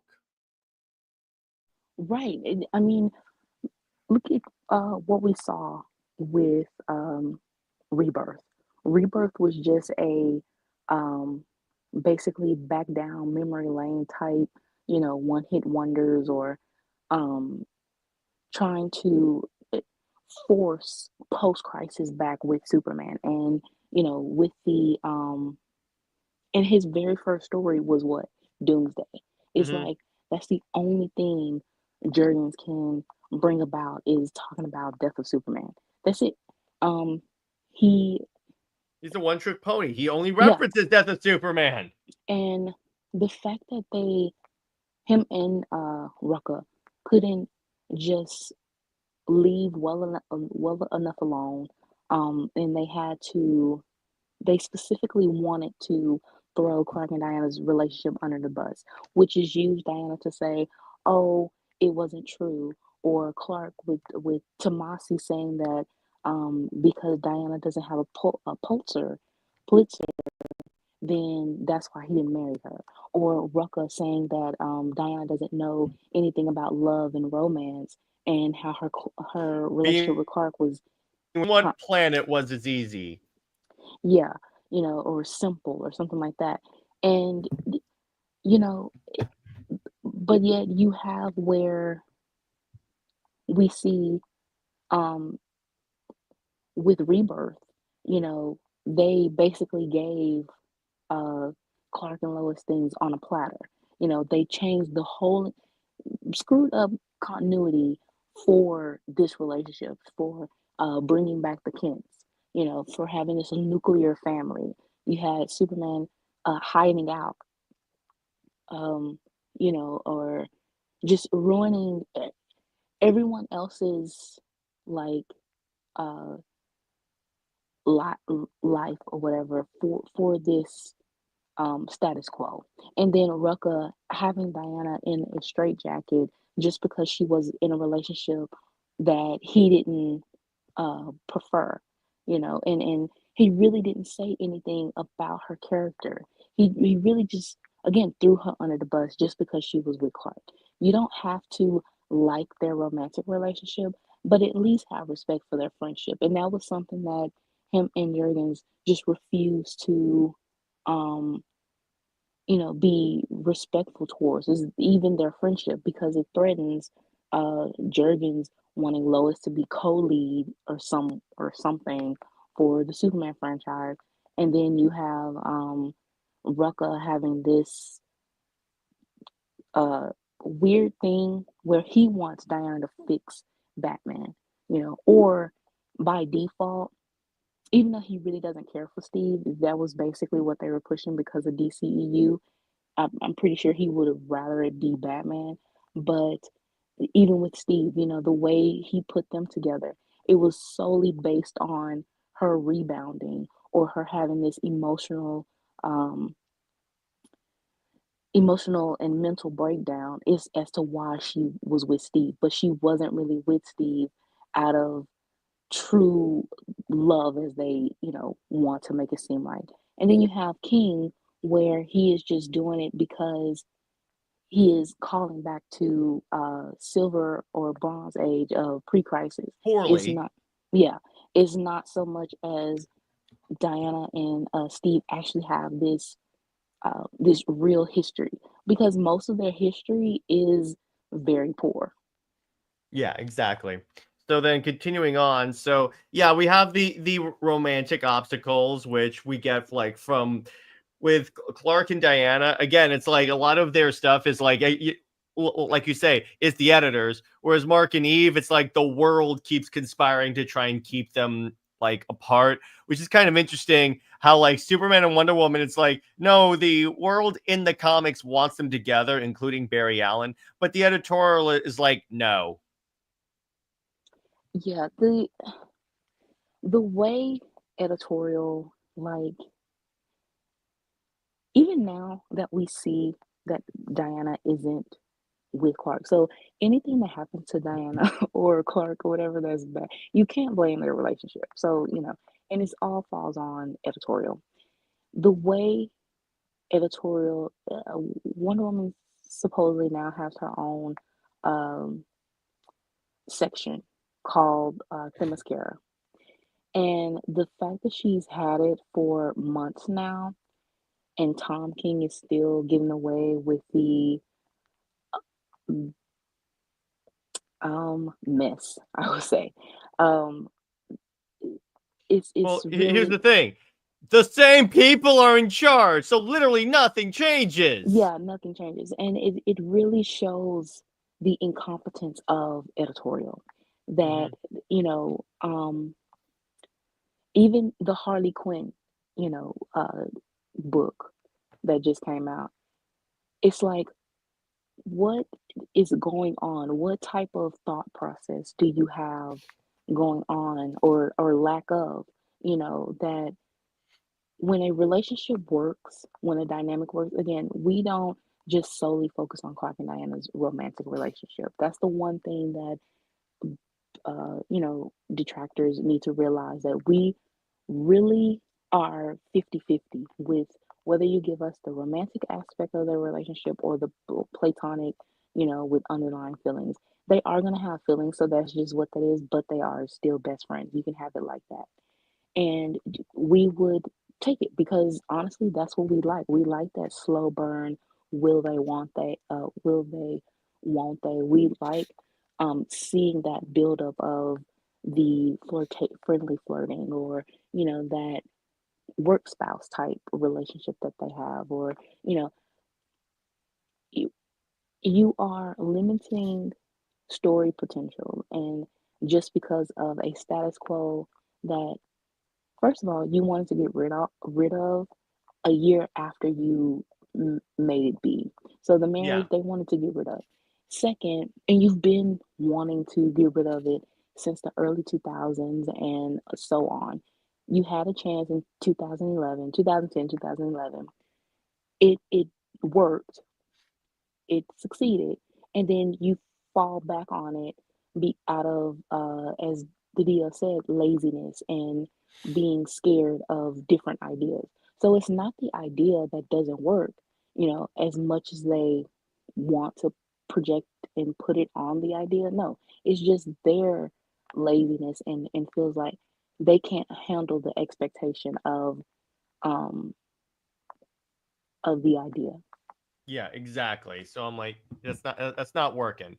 So then we have the double standard. Yeah, this is the other thing, and if you notice, a lot of the couples that Brit and I have covered, yeah, is very much like both power couples, and they're allowed to be together, or they're allowed to explore other relationships. Why not Superman and Wonder Woman?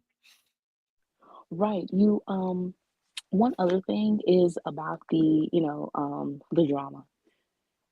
When they wanted to break up Clark and Diana, as we saw, from the get-go, um, he who shall not be named, number 6,000, Oh God, that this is so ruined much fun. that ruined the relationship for the second half of the book. He first said that, no drama, no story. However, the drama with Clark and Diana it will stem from their perspective of how to deal with certain things and their background of growing up. And it's not so much as a bad thing with them either. It's just Diana is more upfront about dealing with things, and Clark is more reserved in a sense. But it still balances out. The way Tomasi first have them very antagonistic towards each other, that was In the so. first meeting, literally he took the great moment where Superman's like, "You're strong, I know," and then just dunked on it. Yeah, it's kind of like it was unnecessary, very unnecessary to do that. And um then for the breakup, it was that Clark was so insecure because he didn't have the powers, and Diana, wanted to protect him, and because she wouldn't let him be the hero that he uh, you know, was so obsessed with being, then he started treating her bad. Even though she was willing to uh, put her reputation to the side and help him, he still, hurt her. Um, Or remember when he found under the Tomasi's run, he found out that she was the god of war, and all of a sudden is like, "Oh, why didn't you tell me?" And I'm like, "Hey, a hole! She literally told you the end of the first arc." yeah, and he was cool with it. She explained it that Well, at first, no, before she explained it, he was basically like, "I trust you. I know you would only do this if you had no other choice." right, and then the fact that he was like, "Oh, cool," he was basically like, "Hmm," it was Or like he you said. asked her about it instead of being a cold a hole about it. Yeah, so the conflict felt very unnatural, and we saw that. And the only reason why they were trying to really just go hard on that is because they were trying to sell bringing back the post-crisis relationship, and we saw that. If you wanted the big comeback for the post-crisis relationship, even calling it the original power couple, but yet it sold less than half of SuperWonder, yeah, that says a lot that this is the reason why you ended up rebooting in the first place.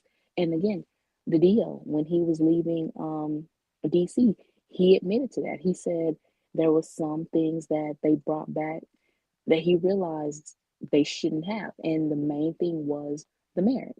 Um, and even DCAMU, when Tomasi Mm. wrote Death of Superman, how That Diana, explains so much. yeah, the fact that they were still very antagonistic towards each other, and Clark's, his total 180 of them breaking up off screen because Diana didn't want the identity, but it's kind of like, no, she's just fine with the identity. They couldn't make up anything else to break them up, so they had it with the identity thing, and it made it was still so out of character for Diana because she understood it. That was the first parts of the movies, was that she liked having the secret identity, and it wasn't about her hiding or masquerading or whatever, because honestly, we saw no one knew who she was, so she was still using the secret identity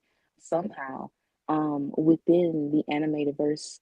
Even within her own movie, we didn't see Diana um outside of that, Hmm. as just Diana, as a diplomat or anything. She didn't say that she had an open identity. So it really just showed how contrived that was.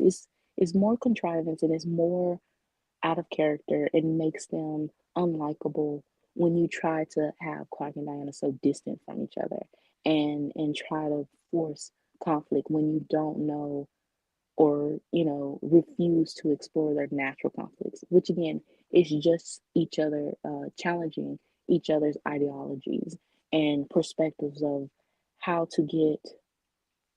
They're going to the same path, it's just how do we get there, and they will have different methods of it, but somehow it still aligns. Exactly. So then we get to, yeah, the undue scrutiny that Superman and Wonder Woman gets to, because again, we have all the issues with people saying that they're like, that it's like eugenics, that the Kryptonians are basically the Viltrumites. This is the problem with having the Kryptonian stand-ins for in different franchises be like evil conquerors, because people aren't, okay, I'm going to say it. People are intelligent enough to differentiate that these are not Kryptonians. Yeah, for a second or there, I'm like, should I go there? Yeah, I'm going there. Yeah, the I would say that the fans, they try to, when they try to criticize Clark and Diana's relationship, of talking about the eugenic stuff, talking about the physical powers, it's like you are the ones that are bringing this up. It's never said in the books. It's never um, the way DC now is demonizing Krypton. I know that Mm-hmm. yes, it was their own destruction. However, it wasn't the entirety of the planet, though. It was the elders and how they were a little bit selfish, and Krypton being like a utopia, and it hurt them more than helped. Yes, you know, but at the same time, it wasn't something that was we're gonna conquer other planets, or we um we want, basically, you know basically Maxima, would love the how Krypton is being portrayed. But we all know she has very strong feelings for Batman. Max a bat for life. Funny. That sort of thing. But just that demonizing, is very um it shows more about them in a bad way than the characters and the plot and everything itself. Because again, you are the ones that are making it seem bad when it's not. Is you don't have that. You have Jor-El being the scientist that wants to save Krypton, that wants to explore different planets and different cultures and stuff like that. And for the longest, we had Laura being mute, and the only time she showed anything was crying on Jor-El's shoulder when having Cal rocketed. But we had New 52 where she actually had more character, and she was very much a leader. And we saw how that hurt her with having to let Cal go, and then with her having him, because out of 1,000 years, Krypton of their history, Cal was the first natural born. That's another thing, for Cal to be one of his own, like he isn't in a quote unquote test tube baby as Kryptonians would have. Krypton's first natural birth in He centuries. was a natural born, and that really connects with Diana because she was an earthly, natural born of, um, in that sense of what's that earthly. So that's something that can really connect with them. Um, how different it is, but also how similar because they are connected with these worlds, but are of their own kind. And that is something, again, DC has a very hard time acknowledging and exploring. But yeah, you just have so much to explore with them, and that's also debunked. And we debunk so much every show because the complaints that they have for Clark and Diana's relationship is always projection of another relationship, that they obviously prefer, which again, we see it with Lois having powers now, that all, the Superman fans who care for that relationship, they only care for, oh, when are they going to be in the sky or on the moon or something. Lois having the Superman costume, she just doesn't have the granny panties. So they look exactly alike. And even as some artists, it depends, but whether her hair is brown or is black, she still looks exactly like Clark though, Mm-hmm. as cousins. So you have that sibling coded vibe or whatever. You have the eugenics for thinking Lois has powers now, and now she can be on the same level of Superman and stuff like that. So yeah, a lot of these is unfair, and as we named previously of the many power couples that DC and Marvel or independent comics have, it's just because Clark and Diana are under the same umbrella of DC, but two mains of different franchises, which you can put them together because you have World's Finest. I would say that that projection of Diana being reduced to a girlfriend is definitely more on Green Arrow and Black Canary because Black Canary is now under Green Arrow. Like she has been more so of his support. And even though they give Canary, solos, she's Under still Tom King. right. And but she's still portrayed as just an extension to Green Arrow.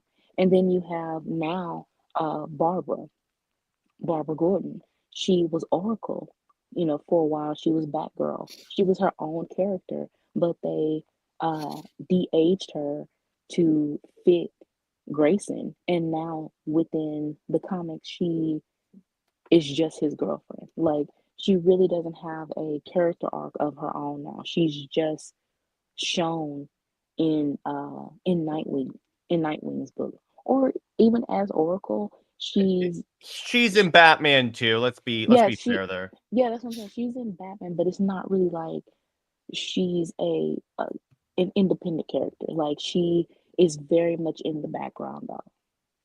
Yeah, that's true. And by the way, Julian, yeah, I understand the panties are iconic, but they're still stupid. Anyway, just wanted to address that. Yeah, I mean, it's it's iconic, but in modern day, I It mean, doesn't work. Particularly when you have so many examples like Man of Steel and New 52 and even Rebirth where you don't need the panties. you don't want it to look like a onesie, like a full-on onesie. So he Then has to have a you can belt. still have the red belt like he had in the New 52. Yeah, but to for Superman fans to say, "Oh, he has the red underwear um to break up the colors," it's still kind of like, but they look funny. You know, It looks stupid.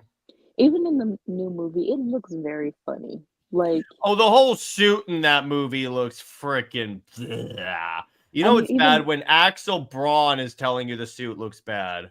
yeah, even the belt, it looks very fake. Like, it doesn't look like,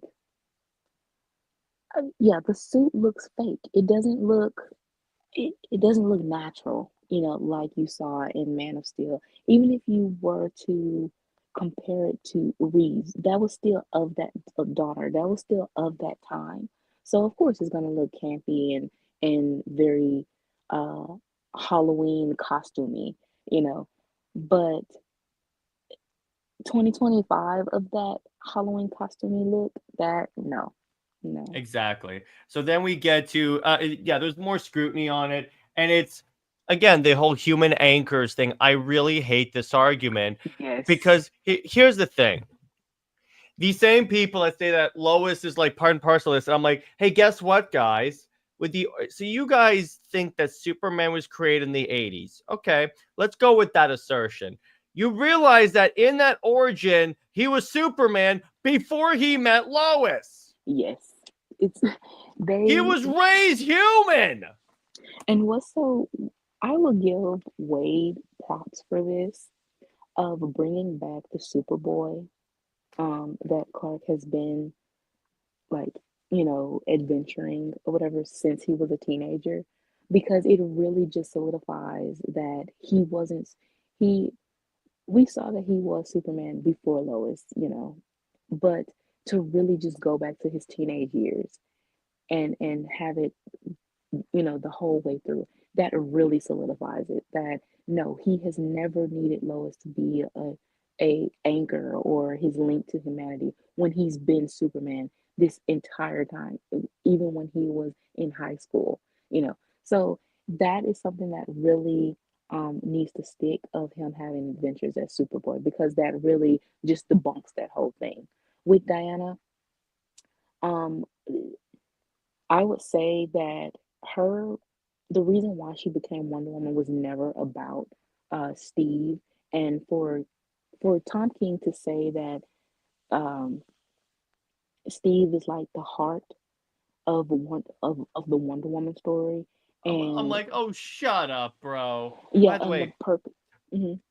real quick, Brit. So, but I have the trade for Superman, Wonder Woman, and there's a particular passage that I'd like to read. So this is Okay. Bruce explaining why, indirectly explaining why Superman does not need Lois. Are you ready? All right. Yes. So Bruce says, Clark, there's one reason I felt relatively comfortable working with you, despite the fact that you could probably punch the moon to dust. Clark, the fact that I would never punch the moon to dust? Batman. No, it's because you were raised human, even though you aren't human. You consider us your home team. In your mind, you think, I think you see yourself as an ordinary person who happens to be capable of extraordinary things. That is why he doesn't need Lois. He was raised human. Right, right. I'm Yeah, taking crazy pills. yeah. I mean, just like how, fans still are ignoring the DC documentary. Or when they're Actual, talking about it, they're like, "Oh my gosh, I can't believe it didn't talk about how Rebirth saved the company." I'm like, because it didn't. it If didn't. anything, Rebirth did the complete opposite. Right. I mean, and the thing is, the documentary was being filmed and everything like that in 2021. So yes, they were in the time where they could have talked about Rebirth, but instead they talked about they skipped over that, and by that time John Legit, was Brit. I was so scared because they're talking about the new 52. They're talking about how great it was. I was waiting for the shoe to drop. I'm like, okay, here we go. And then it right. didn't happen. And I was like, did I miss Yeah, something? exactly. I mean, the thing is that whole documentary did not sugarcoat anything. They basically Mm-mm. told if they that documentary was not a glorification of DC. It was To a degree, it was, but it wasn't a glorification in that they ignore all the bad stuff that's happened. right. What I'm saying is it was very, I would say 85%. Or Mhm. no, it was 50. It was 50-50 because when they would glorify something, they would still self-drag like right Which is why afterwards. I was waiting for them to drag the new 52, but they literally Yes. didn't. Yes. They straight the whole way through of talking about New 52, it's kind of like they had nothing bad to say. And then they just went on to talking about video games and talking about Yeah, they completely skipped Rebirth. That's the other thing. They didn't yeah, even address it at all. and the fact that New 52 was the kickoff for the video games and the movies and stuff like that, and then to kick off with diversity, more to lead into more diversity. And Didio, for him to have his other personal interviews and to say, yeah, Rebirth seemed like it was success on paper because they had the initiatives and they were double shipping, and it was a nostalgia fest. Fans were Mhm. that's it. But long term, no, it was not a success. And he would rather have New 52 because it gave that kick for diversity. Even though, yeah, the books didn't last, it's still the fact that You it had did great succeed. ideas like Man of War, OMAC, the Justice League Dark was a new 52 concept. Jessica freaking Cruz was the new 52 introduction. So Yeah, when people talk about how the new 52 destroyed DC, they ignore everything it gave that we now take for granted. yeah, you really just needed to have someone that, again, they needed You need a a break. plan. Yeah, and again, that plan was so rushed because of WB's pressure.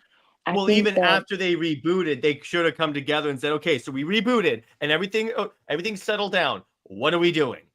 exactly, they really could have um had, like, I would say the first year they get settled, or Mhm. try Yeah. to settle themselves, but then as soon as that second year started, they should have went back and was like, okay, we need a solid plan this time. Yeah, we basically hurry up, put out some books for the first year, and then but that second year we are ready for to really have this plan locked down.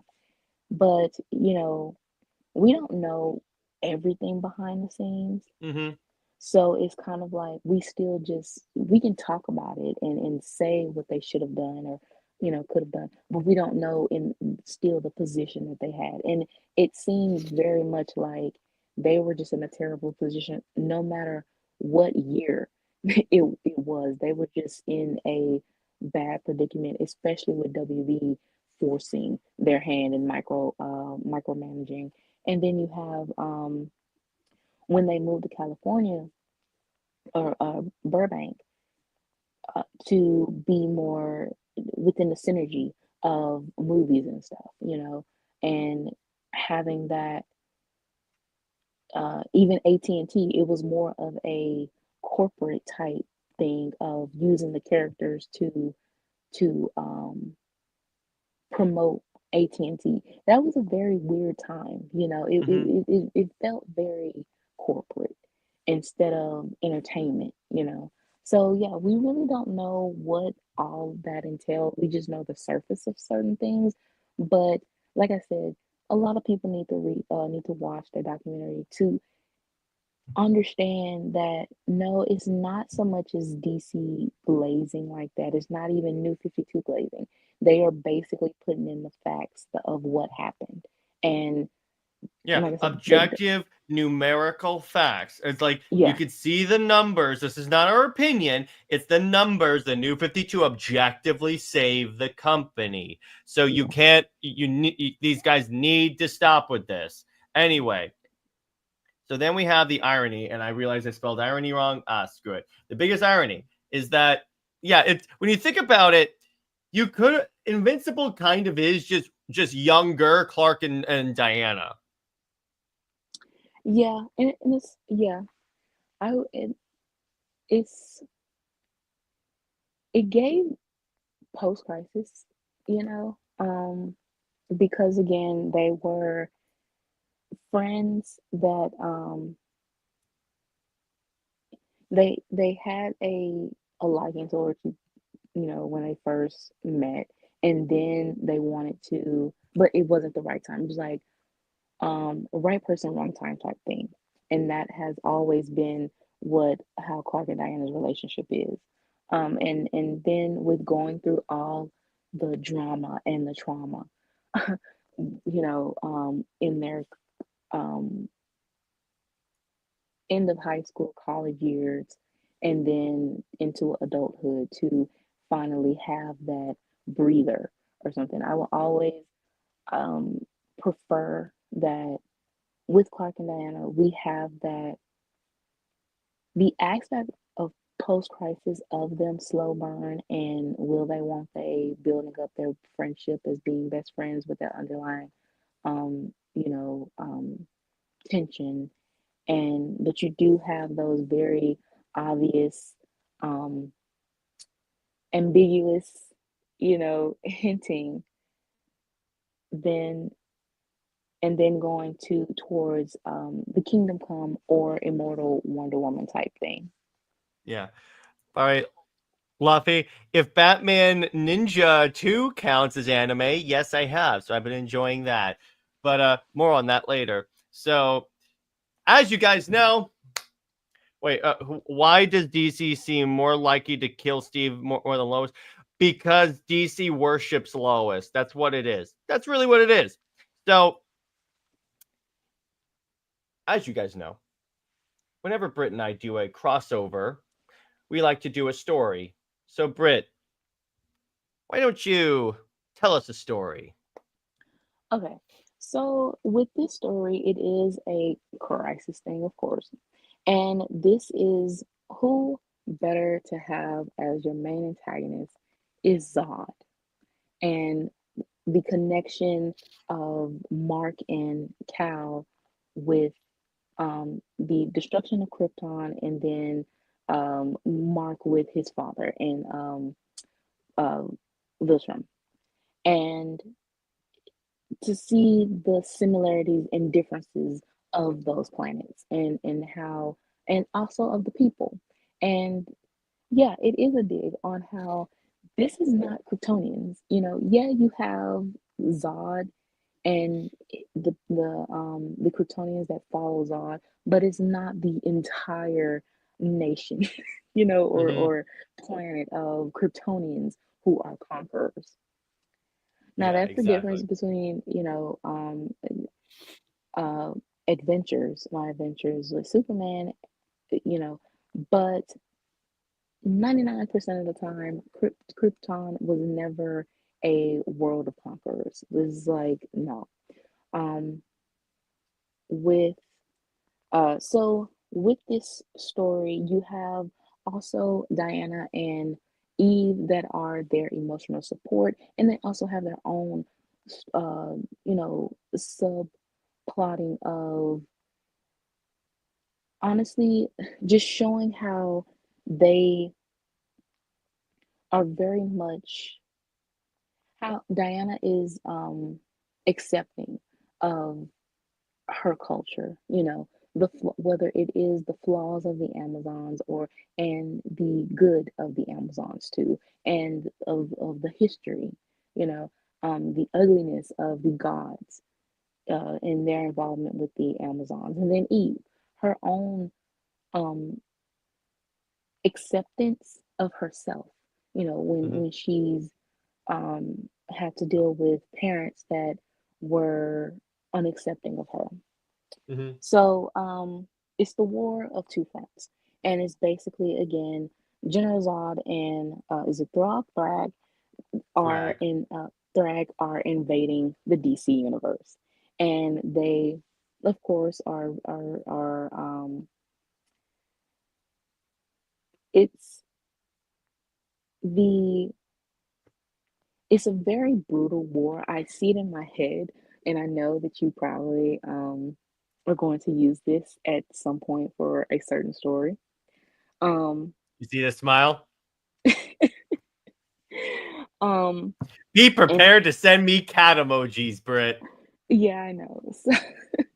So as the Viltrumites, their um their world has basically fallen apart. So Zod takes this in as an opportunity that, oh, well, you can come join me basically, and we can take over Earth, or we can take over any type of world, and be even more so an army, um, you know, to defeat Superman. And it's really that to see these two worlds come together again. You see um, the differences and similarities continuing on with Zod and Thrag, like we uh, ex- explored or talked about last week, you know, about Hmm. both planets. And then at first, Mark and Cal are antagonistic because it feels like, you know, maybe you are. I would say that Cal at some point projects his guilt because he feels he has survivor's guilt, Hmm. while Mark he has this guilt of knowing that it's, as you said last week, it's a nature versus nurture type thing, Hmm. and both of them are. I would say Cal has he's both in a sense, you know, he is the way even if he didn't grow up with them, Jarrell and Laura were good people. They are the ones that Yeah, DC. wanted they are the ones that wanted to lead Krypton to better, to heal it. And Jarrell is the one that has helped Cal through his journey, in a sense, you know, with the fortress and everything, and seeing whether it's a hologram or it's journals that he's had, he does have um, this guidance for Cal. And even with in Man of And you just Steel, gave me an idea, by the way. I know, even with Man of Steel, the quote that you love, you know, that is the sort of thing that Cal has to honestly needs to be reiterated for him. And then the nurturing, mm, and then the nurturing is the Kents that you still have that love and that memory of how good the elves were, but to really enforce it should be the Kents. You know, they should be the ones that learn of Krypton as well and learn of the elves as well to help Cal understand his own heritage.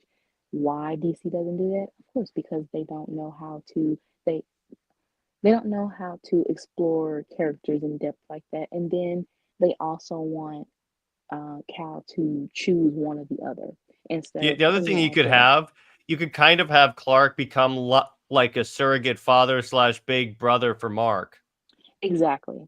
So, and of course, they are of different ages. I don't see this as New 52 too much. I see this more as a mixture for him being a little bit Maybe older. Earth 2 Superman from the Tomorrowverse? Yeah, something like that. Yeah.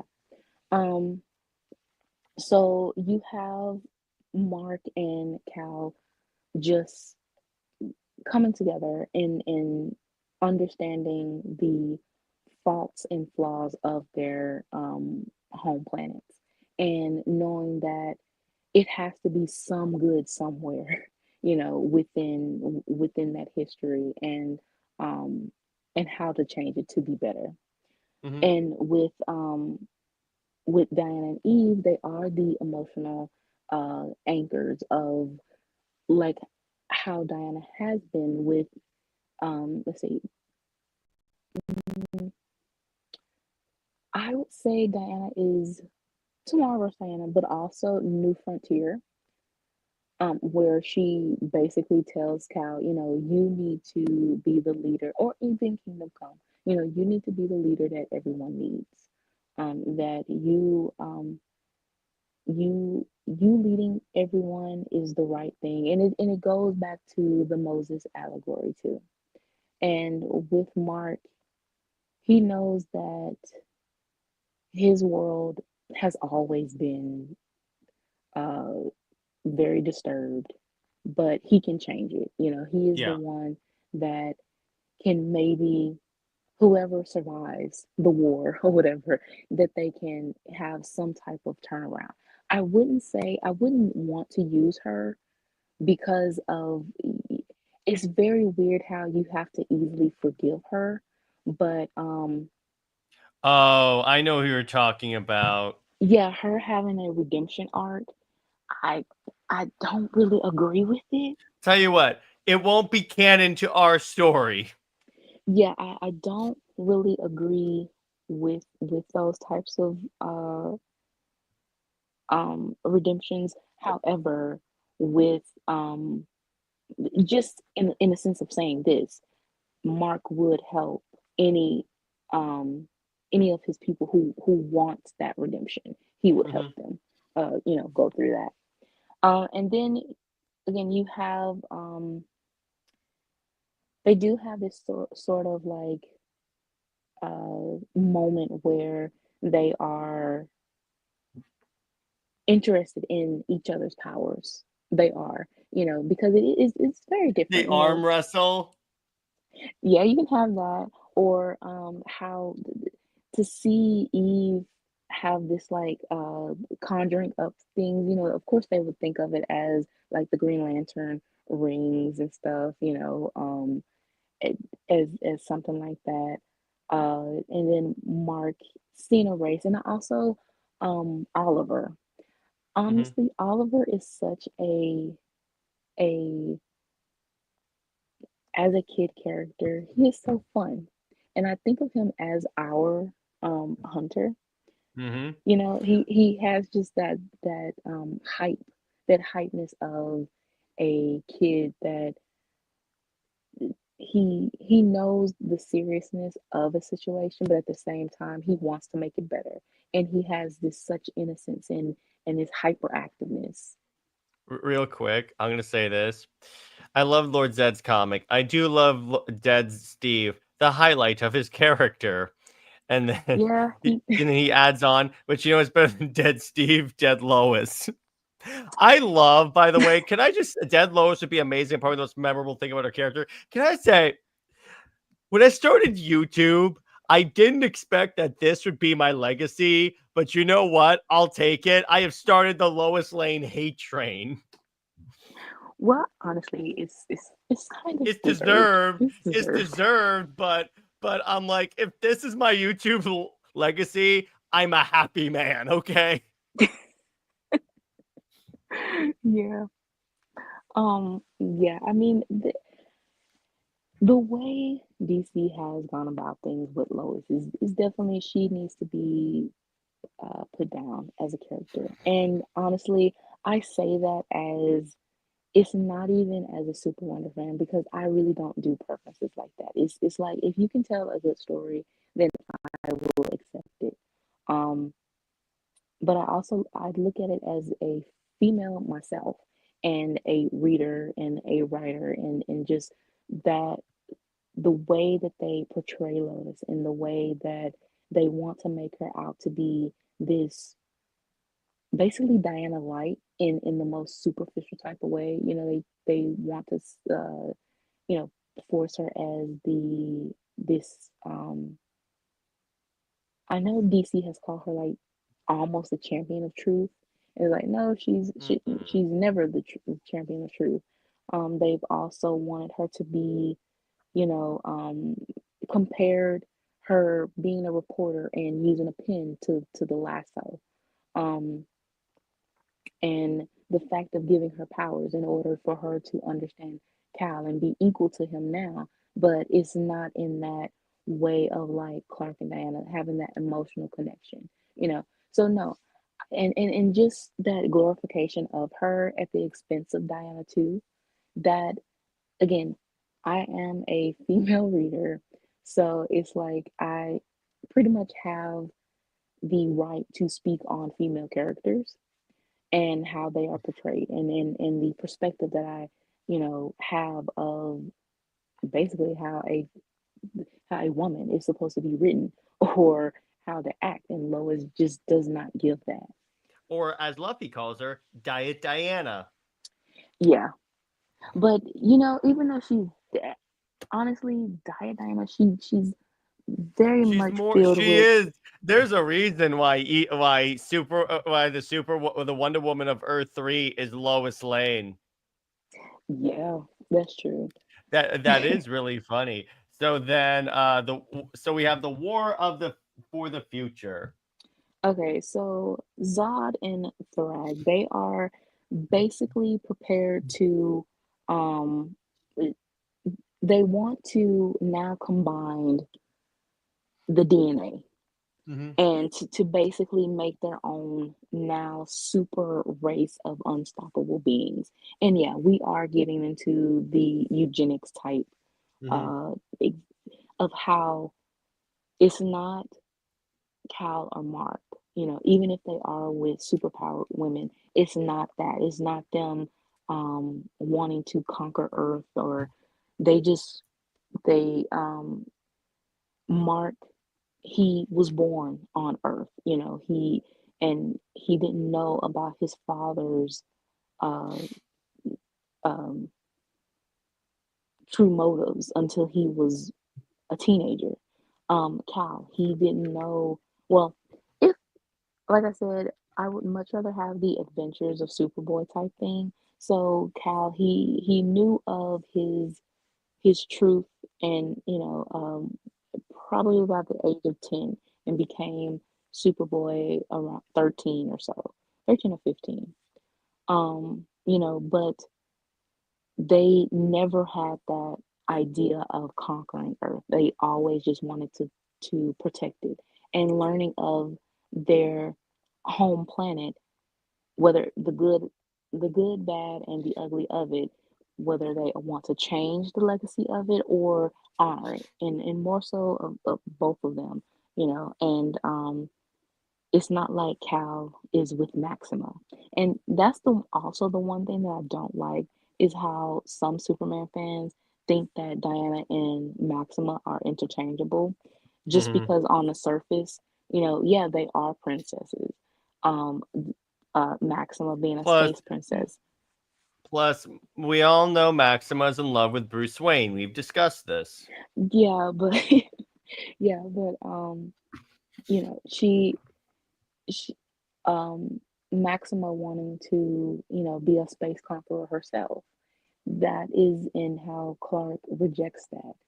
Um, yeah, they wanted to use her. I would say that Maxima definitely was. Um, it feels like she was that. Was created as anti Diana. Hmm. And that is pretty much why I have a problem with some fans thinking that they are interchangeable, because they're not. And also the way Maxima has changed over time to be more independent. Yeah, she has a crush on Cal or something, but she isn't so obsessed with him of wanting babies to conquer space, you know. But she would definitely. just thought of that. She would definitely probably be added to the story as well. And By the basically, way, I love how the chat's all of a sudden talking about how killing Lois would save the comic book industry. it might. I mean, we might get it It in couldn't hurt. yeah, you never know. We might get that. Um, Williamson, but I doubt that. Because I'm he like, you got even, Doomsday. I mean, but even remember Williamson said that he doesn't like controversy that much. He wants like happy stories. No, but there's not enough fans that would make it a controversy. In fact, a lot of fans would celebrate. Honestly, it's true. It's I'm definitely just true. saying. You know me. I'm going to be like singing from the rooftops. I'm going to be essentially, I'll crack a wine bottle and go, yeah, she's dead. Funny. That's going to be me. And then I will go to the bookstore, find a trade of that stupid Lois Lane book by Greg Rucka and give it the finger. Anyway, And then yeah, Rucker will basically block you. if he Like hasn't for real. already, because I'm followed by EVS. I swear, Tom Taylor blocked me. I've never had an interaction with him. I think he has the blockchain. Some of the That's creators probably have what it is. blockchains. But That's probably what it is. yeah, Oh, it would legit bring in sales. Thank you. Yeah, I know. Money, DC. Come on. yeah. So Mark and Cal lead the other heroes into the Viltrumite Kryptonian, that whole the war now that's going on. And Diana, oh, before that, Diana Yeah. also shares her culture of the Amazons and just how she is more so of like, she's the one that is more rounded of all the characters. Even though she has her own, um, her trauma in a sense, but Diana is, she just more emotionally stronger and mentally stronger because of, yeah, the Amazons, she knows the history, she knows the pressure of the gods and stuff like that, and she's dealt with the gods. But for Mark and Cal to deal with this as, you know, both their planets basically, to not know of it, as be so connected to it. And then you have Zod and Thrag just really tainting, that legacy. It would, cause a lot of emotional damage for them. Yeah. Yes, So it would. within the fight, you have Cal versus Zod, and then you have Mark versus Thrag, and they're basically going, what we've seen with Cal versus Zod of he, why do you want to do this? And he's like to restore Krypton and all of that, and how um Zod is showing his supposed disappointment that Cal is he thinks of it as a weakness, and so does Thrag with Mark. Think that, you are two powerful beings, but instead of conquering Earth, you are protecting it. And even if you are protecting it, these people aren't worshiping you. They aren't, letting it be known that they are indebted to you. Yeah, exactly. Then you have Diana and Eve. They are dealing with the, basically the lackeys of Zod and Thrag. Hmm. So of course they are defeated, but it's a very brutal. Honestly, in my head, it was going back and forth between the way Invincible has fights and then the, yeah, they might bleed, and we see them with the black Come eye on. and stuff You like that. remember the way Tony Daniel drew action? Yeah, the way Tony Daniel drew issue 6 with, I mean, that was, Or like in the Deathstroke series he wrote, Slade was almost literally lopping people's heads off. yeah. So it was a back and forth thing, especially with Diana type, because we do see her sometimes with black eyes, with blood and everything like that.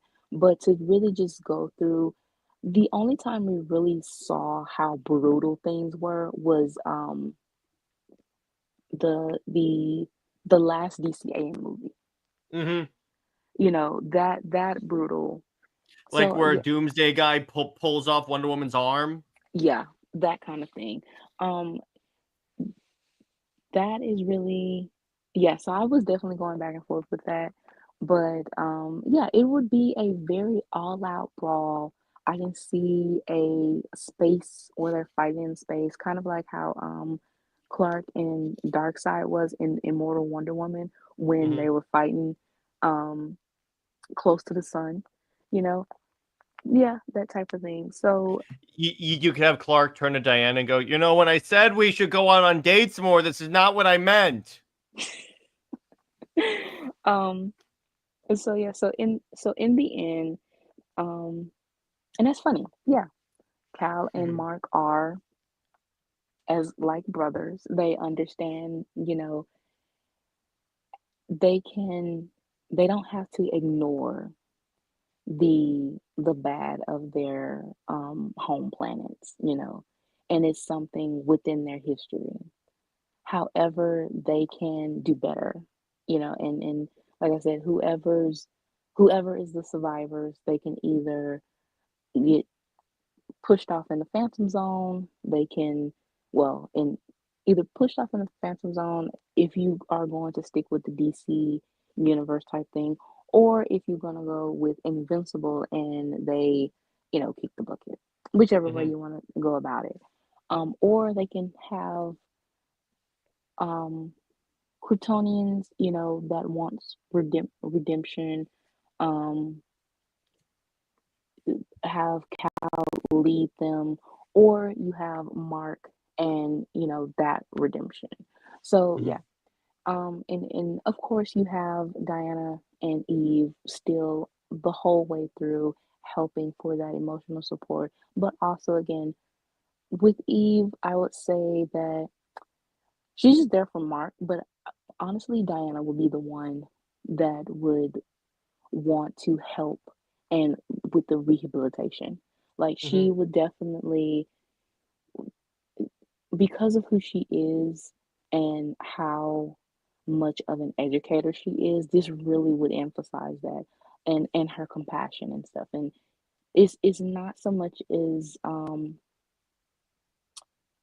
like it's not Diana in a cheetah type moment. You know how Cheetah being a murderer and Mhm. Diana is forgiven and stuff like that, and that whole, yes, she can think of her as a sister, or or if it's a male Kryptonian as a brother, quote unquote, but she wouldn't be blinded to it of just everything is washed away. She would still let them know that, yeah, you did some terrible things, but you can work for that forgiveness.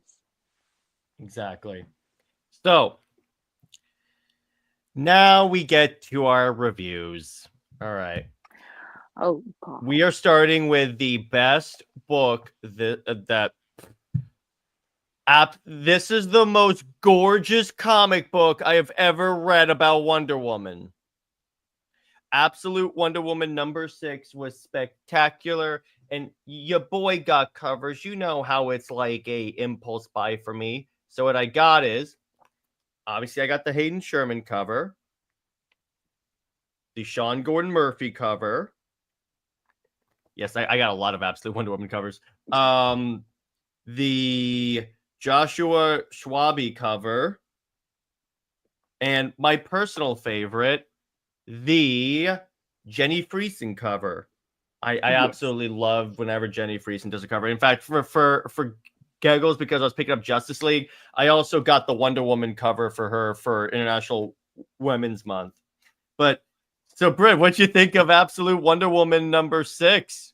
The art is beautiful. Like that, first of all, the first panel right there. When I saw that, Mm-hmm. I was like, okay, wait a minute. That design is very, it's slaying. Like if she doesn't have the armor, she should totally just wear this because Mm-hmm. that is okay. So Absolute Wonder Woman, obviously she doesn't look like a traditional Wonder Woman, you know, obviously. And she's not supposed to. And she's not supposed to. But in a sense, she does, she honestly has the more uniqueness and so far off of um design than Batman and Superman. Batman is basically Bane steroid type thing, you know. Uh He's the Batman who lifts. yeah, and do steroids too. Uh so, you know, but he's still Batman. He's given very much a Frank Miller basically drew absolute Batman. Pretty much, yeah. And then with Superman, uh he still looks like Superman. He just has long hair and look a little scruffy. But other than that, he is very much a leaner. He's New 52, a little bit leaner, you know, and but that's just what he is. Diana, on the other hand, she's very different in with her design. She doesn't have, obviously, she's not going to really have the bracelets or the gauntlets, you know, because She does. she does, but they, you know, aren't traditional in that Yeah, yeah. sense. She more so has the wraps around her wrist. Um, and the way she has I don't know whether to call it a skirt. I don't know what it is. The whatever the It's a battle skirt. There's a specific state, like name for which the name escapes me, but I know what you're referring to. yeah, that just the whole entire piece right here, and the wrap, the way her wrap shirt or whatever that is Mhm. around her, that I would say that this should be her look. Like it's giving very otherworldly beauty.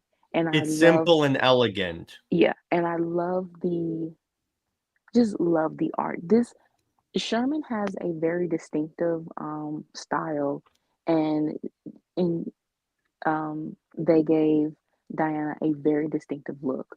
But I honestly would say that this art I I prefer, and I think Hmm. because it's so cinematic looking and so eventful, and also just the way Diana pops out, you know. Yeah. She I I, also just love the dialogue. She encounters Hades, and he goes, "Princess, you can't escape hell." And Diana goes, "But I did." yeah. And just the way she's so like you see her snarkiness and Hmm. um her confidence, and but she's also so loving and compassionate. And yeah, I did have my criticism because it was a red flag with it being basically rebirth type setup, especially with Steve. But if we were to stick to the line of how this issue was written, then I would definitely say that I would take back my criticism. Hmm. I know that that they have to have their traditional um, supporting cast, but again, it felt like they at some points they still really back somehow to try to put traditional uh, roles into it. And it's kind of like, if you're going to do an Elseworld, please stop doing traditional things.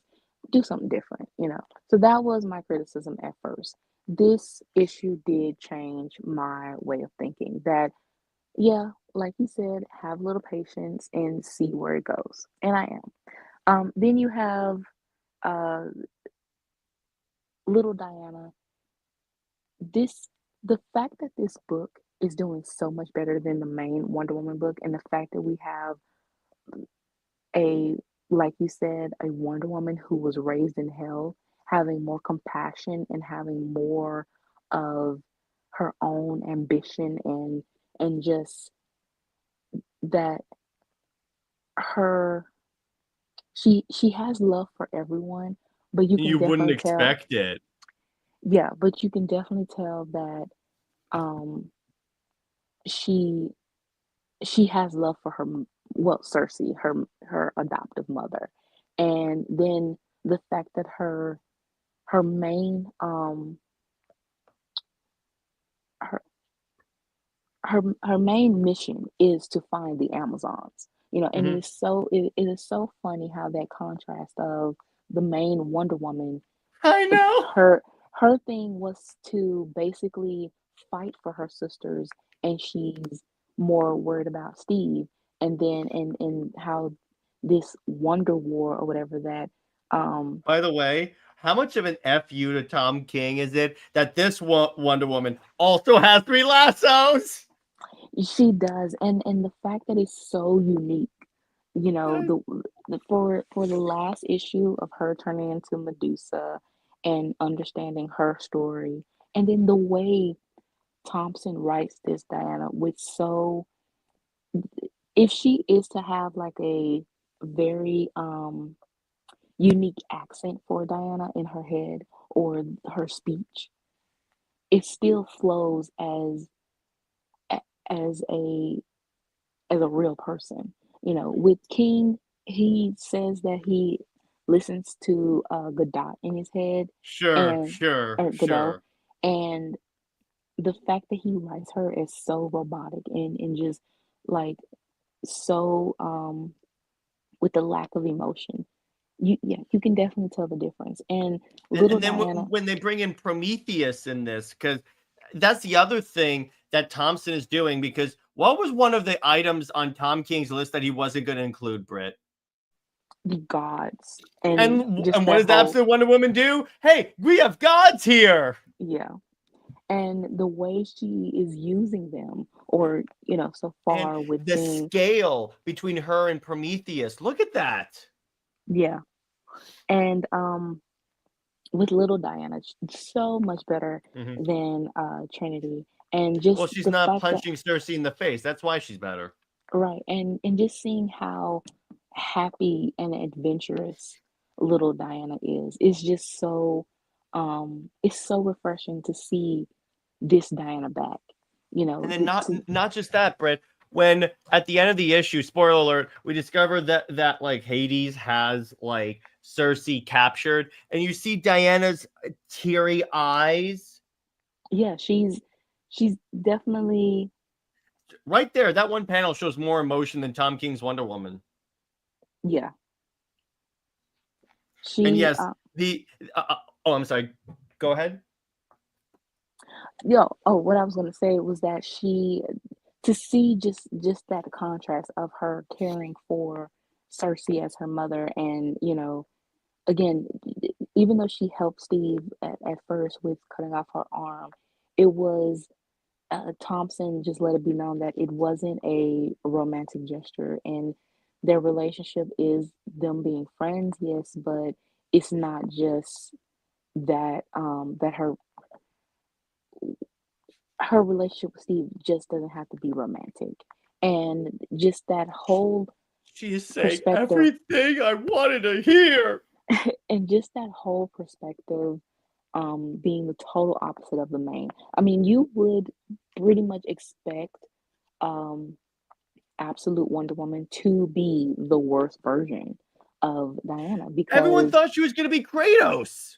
yeah, and the thing is, that was going to be, Thompson said that she was Mm-hmm. supposed to be like this goddess of war, very much Kratos, very, she was mean and, just almost borderline villainy, a villainous. But she said that she couldn't write Diana like that, and she had to basically um have a compromise, that even though this Diana does have a, she Edge. sort of, yeah, an edge, she still has that more compassionate and love, that she is still naturally Diana than mainline Diana right now. Where she even convinces those birds to stop eating Prometheus. And I'm like, oh, that is so what Diana. Then when they do the origin of Pegasus and they literally use the Greek mythology origin for Pegasus, I'm like, as a Greek mythology nerd and as a Wonder Woman fan, this is literally everything I've ever wanted in a Wonder Woman comic. Yeah, it's it's very, I mean, the the premise promise premise of this story again is very similar to the main line, and the fact that this story is dead set on um respecting the Amazons and respecting Diana, that she is very much aligned of, wanting her Amazon sisters and her, and even Hippolyta. And then you have that mother-daughter relationship that has always been at the center of Wonder Woman story with Cersei. It's like, dang, how could King get this so totally backwards? And then I honestly, know. you know, for him to say that Steve is the heart of Diana's story when for so long it has been a mother-daughter story, it's like, how can you? But then again, I don't want to say But that, but but Brit, but Brit, but Brit, he read a lot of comics before this. He read a lot of Wonder Woman comics. exactly what comics though?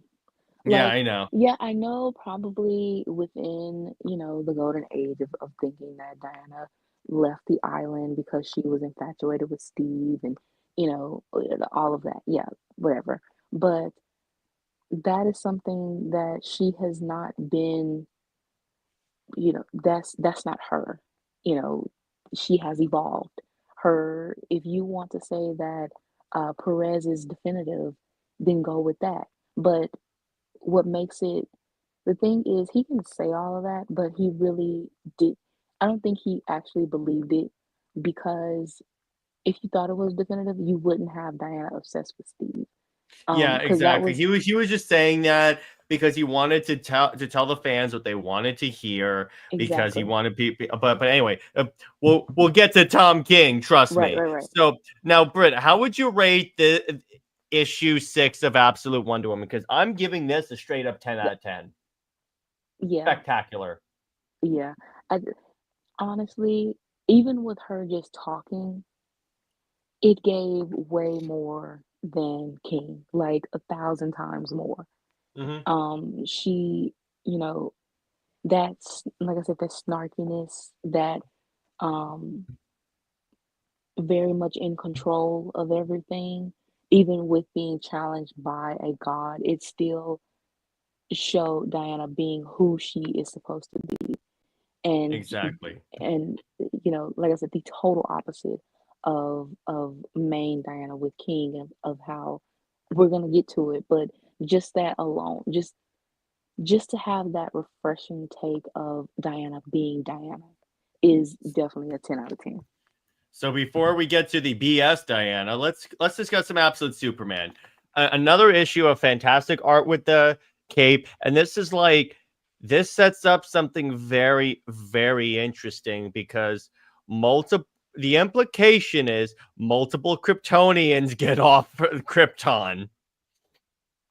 Yeah. So with this, it debunks the whole thing about even with Cal as a how old is he? I think he's not 13 yet here. I think Uh, it's no, he is 13. He's 13 mhm, because in present day or so it says 6 years later. mhm. So to see how, again, even as a 13-year-old, and how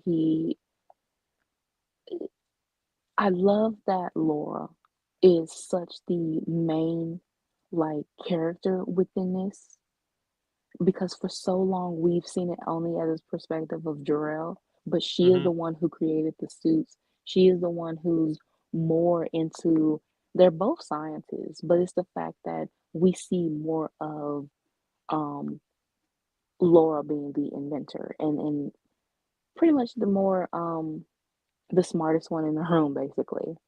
Yeah, And then exactly. and that emotional part of seeing that other finally seeing other Kryptonians try to escape um Krypton, and that tragedy of now we see teenage Clark seeing the destruction, and how he, regardless of how they lived in the sort of class that they lived, he still loved his planet, you know. Hmm. And that cape is just, I So love cool. the I love where majestic. the military is like preparing for his attack. They're like, how are we going to stop this? Yes. And also him being, bringing back the champion of the oppressed. It's Yep. so crazy how this dark side I know what you're universe. gonna say. This is kind of funny how universe based around Darkseid brings has these characters acting more true themselves in the main timeline. Yeah, it's really weird to have the champion of the oppressed Superman being, created by Darkseid, and then you have the more compassionate Diana being created by Darkseid, and then you see Williamson and King has Clark glorifying Lois with powers because she can understand him now or whatever, or he's raging over whatever this red kryptonite thing he has going on, and PTS over Doomsday. Then with Hmm. King is Diana being self out of character, emotionless, and just really selfish and pathetic. You know, again, for Darkseid to actually make a universe with them being who they're supposed to be, I don't know, that says a lot. Hmm. Yeah. And again, yeah, the cape is just so cool, like where he lands in Smallville, and it's like a cloud around him, and I'm like, okay, that is officially the most badass thing that's been in a Superman comic since he kicked the crap out of Apollo. Yeah. I'm sorry. The Apollo is now my number one moment, and my second favorite is now anytime in Absolute Superman that freaking cape is used, even when it's like in the periphery of like the camera when he's like assaulting the military, or like when he like unleashes heat vision, or like even here where he's standing like this with like it's just the shadow, and I'm like, oh, that is bad, and he's going after Peacemaker, and I'm like, yes, murder him. As you can tell, I really hate Peacemaker. Yeah, I mean, yeah, that's the character. I think what was making it annoying is that any character you can C-lister, you can make a A-lister. You can but I think the shows, like, it's it's taken away from how DC is supposed to be. Like, you can have those, the outside of very, I don't want to say raunchy either, because that's exactly the problem with Peacemaker. It's that It's when they try silliness. and push him into everything. Yeah, and also just making him, like I said, you can have a Z-lister skyrocket to an A-lister, but at the expense of your A-listers, especially with Wonder Woman, you know, yeah, that's when it's kind of like, no, put them back down. Yeah, exactly. I'm just like I'm gonna smack. I'm going to not read this, but when I yeah, but it's like just to see Clark again. It's Clark being the champion of the press. He's like he killed 20 people. You're protecting him. I'm gonna take him out. Then we get like the skinny on this Brainiac thing, absolute Brainiac, where it's like he has the bottled cities, but apparently Brainiac is legit, just like an AI. And then maybe I think in the next issue we'll see. Yeah, the next is called Welcome to Smallville. So I think maybe we'll get a little bit more on like Clark's childhood in Smallville, because it could be he goes there to ground himself, and then we discover like what happened to the Kents and such. Yeah, that's exactly what it is. We see how he grew up, and how he meets the Kents, and it's just that whole, now we see his life, in Smallville, and how different um it is now that he basically landed on Earth as a teenager. So All right, Brit. It's No, I'm time. not ready. I'm not. I'm really not. It's time. Mm-mm-mm. So, in addition to two great issues, we have utter toilet paper. So, I You feel actually copy. Wait, you actually copy what I said. that's what I You do. know, Nonsensical BS. You I'm know what, glad Brit? that I didn't I'm glad that I didn't like at first. Let me tell you how I was trying to be a little bit more I not just a little bit more civil maybe or something like that. Can't find the word, but Mm-hmm. you know. And I was backspacing. I was like, let me, I was trying to just, do the sorry thing that we do. And so I was just like, nonsensical, and I spelled it out. And then I I had would have put also, BS or kept it in there. Oh, by the way, made it in time for Wonderless Woman lashings. that too. I was gonna put Wonderless Woman too. I mean, And you you know, did. oh, wait. You did on the title. Oh my God. I just realized that you actually got the You paper. did. Oh my God. That was so good. That Wow. realization that you actually did put that in there. All right. Oh, So here's the thing. This is one of the biggest character assassinating ish. I've said this in I said this in a tweet that later blew up, and so the issue leaked. I put out this is Diana's Heroes in Crisis moment. Then all of a sudden, everyone was DMing me saying, "Oh, I don't want to know, but what happened?" Then I just sent them the issue, and they said, "What is wrong with this man?" Because, okay, I'm gonna name a few of the problems. Diana dies in the future. She encourages the enemy to commit self-harm. Trinity apparently has not been using the lasso of truth this entire time, despite the fact that this being was known for using a lasso of lies. So she is a freaking moron. Emily's daughter kills all the Amazons. All the Wonder Girls die. Let's see what else. Oh yeah, Hippolyta gives her the dagger that she uses to force them to self-harm. Am I messing anything, Brit? that is pathetic. And Oh yeah, she says, mother, here in front of me is the man that killed my love. Not what should be. I said this to Jim on Weird Science. He could have salvaged this one part and said, here is the man that killed our sisters and my love. But no, just said my love. no, it's not even about Steve. Like, Because screw guess what? Steve. King doesn't care about the Amazons. No, honestly, I don't care about Steve. Like, just that whole thing. She shouldn't have, like, brought him up in the first place. I don't care. Like, No, he I is, know that, but I'm trying to compromise here. But no. yeah. Okay, so the compromise is to say, but yeah, at least acknowledge what she never, her whole entire fight and her anger or lack thereof that we see is of Steve. Like, her only of,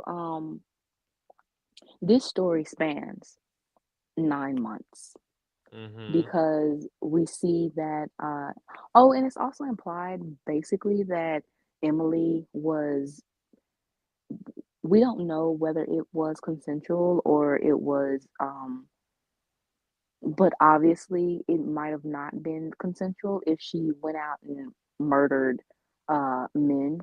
So it, it seems like it's implied that, she might have been essayed by Sovereign, Yeah, which, because he refers to his daughter to her daughter Lissa as my own dear Lissa. yeah, so This seems like King found out about Millar's pitch for Wonder Woman and decided, okay, I can use that, but I'm not going to use Wonder Woman obviously because I've already done that to her enough with this bullshit story.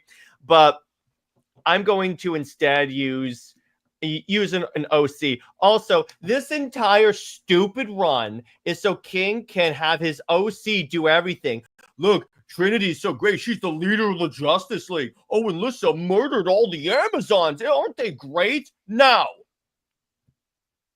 Yeah, I mean, for Diana to basically be stabbed in with a dagger, I, that I mean, she's fought in wars before. She's supposed to be like the most skilled uh Amazonian fighter. I doubt she's the one that defeated Emily, so it's kind of like how did uh Lissa how was she able to kill her?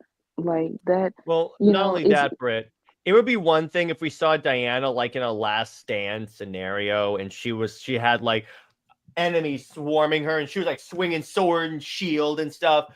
But no, we just see her died. yeah. And then the fact that the dagger it's supposed to be made from, I guess, the supposed to be like a wonder dagger or something like that made by Mhm. Hippolyta. But the fact that it's very distinctively has like the American red and white stripes and the stars, it gives very much America type, you know, Wonder Woman was killed by America or something like it gives that sort of thing that with and for Brittany to the editor to say that Trinity is a product of basically like America in a sense, with Steve being her quote unquote father and what Diana she is an American and Lissa is an American, but she's also with being the sovereign's, with her now being the sovereign's daughter and representing, I guess, the how America kills Wonder Woman or something like that.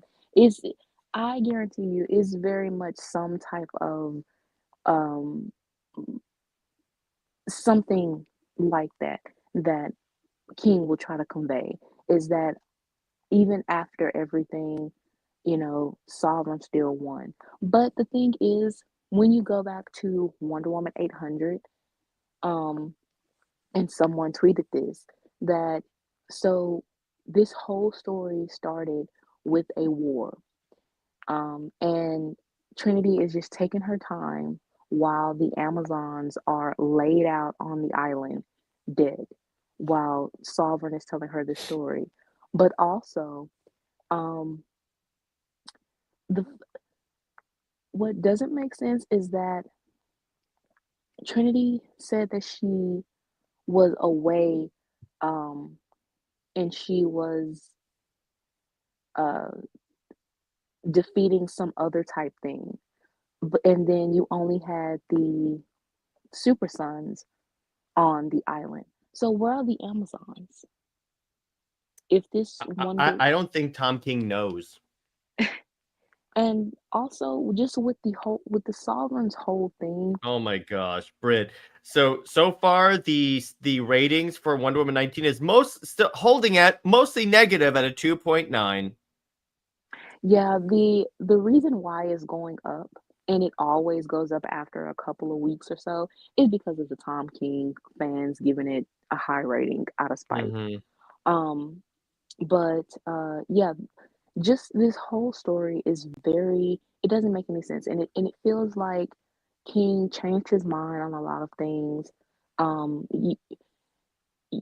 for what really ticked me off, and I keep reiterating this, and is the fact that the shift of Diana, the fact that she basically moved like, she had molasses, everywhere, and she didn't show any emotions for her sisters. But yet when Steve dies, now she wants to cry. She wants to go hide in a cave.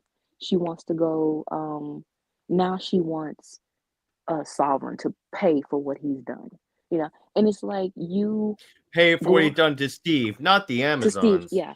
And it's and it's kind of like with the same thing with Clark. is like everyone else can die around them. Everyone, people can, if it was up to, if DC were to write their story, which they have, if it's to save Lois or Steve or the world, Clark and Diana would choose Lois and Steve over everyone else. Hmm. We saw that in Aquaman, the Drowned crossover during Rebirth, when Clark let thousands drown, and he knew that it was wrong, but he wanted to make sure that Lois was safe, so he took her all the way to the fortress. Diana, she, like I said, she was moving slow as molasses, but and she was okay. Still, she was written to act like she wasn't really distraught about the Amazons and all of that, just taking her time until Steve died. That really showed how selfish these characters are written, and you are so stuck on trying to make sure that Lois and Steve are shown as important at the expense of Clark and Diana being the heroes that they are. And you bring up this quote all the time from Sewell of how Diana says, the world come first, and Yeah. if we forget that, then we're over. So for again, for detractors to say that Clark and Diana are, they would be gods above, you know, um, humanity, or not have the a or not have their humanity, you you are showing how Clark and Diana don't have humanity even when they're with Lois and Steve, because they move only for, or only if Lois and Steve tell them to, like they're robots or something. Um, and yeah, that, I'm trying to not say certain beep beeps, but yeah. Um, and All I'm gonna say is this: it's hilarious that none of the other DC characters have referenced Diana having a child, which is why if Brit and I ever write Wonder Woman, we're gonna completely forget even the baby exists. As far as we know, she doesn't have a daughter. I mean, from the get go of, if you want to say that um, Trinity is important and how this is so, uh, with her coming about, you should have had Diana presenting her, I guess, with the Justice League or something. But you see in the backups, um, yeah, he King has Trinity go to Zatanna or go to a Black Canary concert or something like that. But but it feels so like out of the ordinary. It doesn't feel like And they actually, Canary doesn't. First off, Canary is not a pop singer anymore. Second off, Canary looks much younger for what she should be. exactly. Um, That's why and I don't think that's Dinah. well, if that's the case, then yeah, just again, this whole story is so backwards. And then you don't have her. Honestly, She, Britt, I don't think those backups are canon at all. oh, they're not, because the Super Sons, your biggest red flag of those were the Super Sons ages and what they have on. The fact that um John is still in like his future state type, or that Mhm. uniform, and Damien in, he has changed his uniform like two 3 times. So that's not the same uniform he has. And yeah, and their ages. Also, what Trinity also mentions is only uncles. She never mentions about sisters, even if Diana treats some of the Justice Leaguers, the female Justice Leaguers, as sisters. Trinity never brought them up. She only said something about, oh, I have a lot of uncles. So, those are the certain things that it's like, King definitely took Wonder Woman's story and made it out to be very just male dominated. And it And that's really that. shows. And then he has the nerve when he's talking about the clay origin to talk about the feministy part of it. I'm like, dude, shut up. Okay, if you want to talk about the feminist part, you wouldn't have never thought to have Steve involved. And then you Hmm. turn around and say, oh, I put Steve in because it's a rebellion against Hippolyta. Like, Or the punch.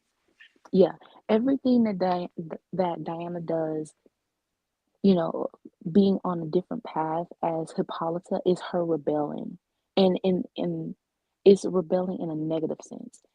Diana would never rebel against Hippolyta. She wants Hippolyta to be proud of her. The only thing that Diana really rebels against is basically Hippolyta not trusting her in the sense that she can protect herself.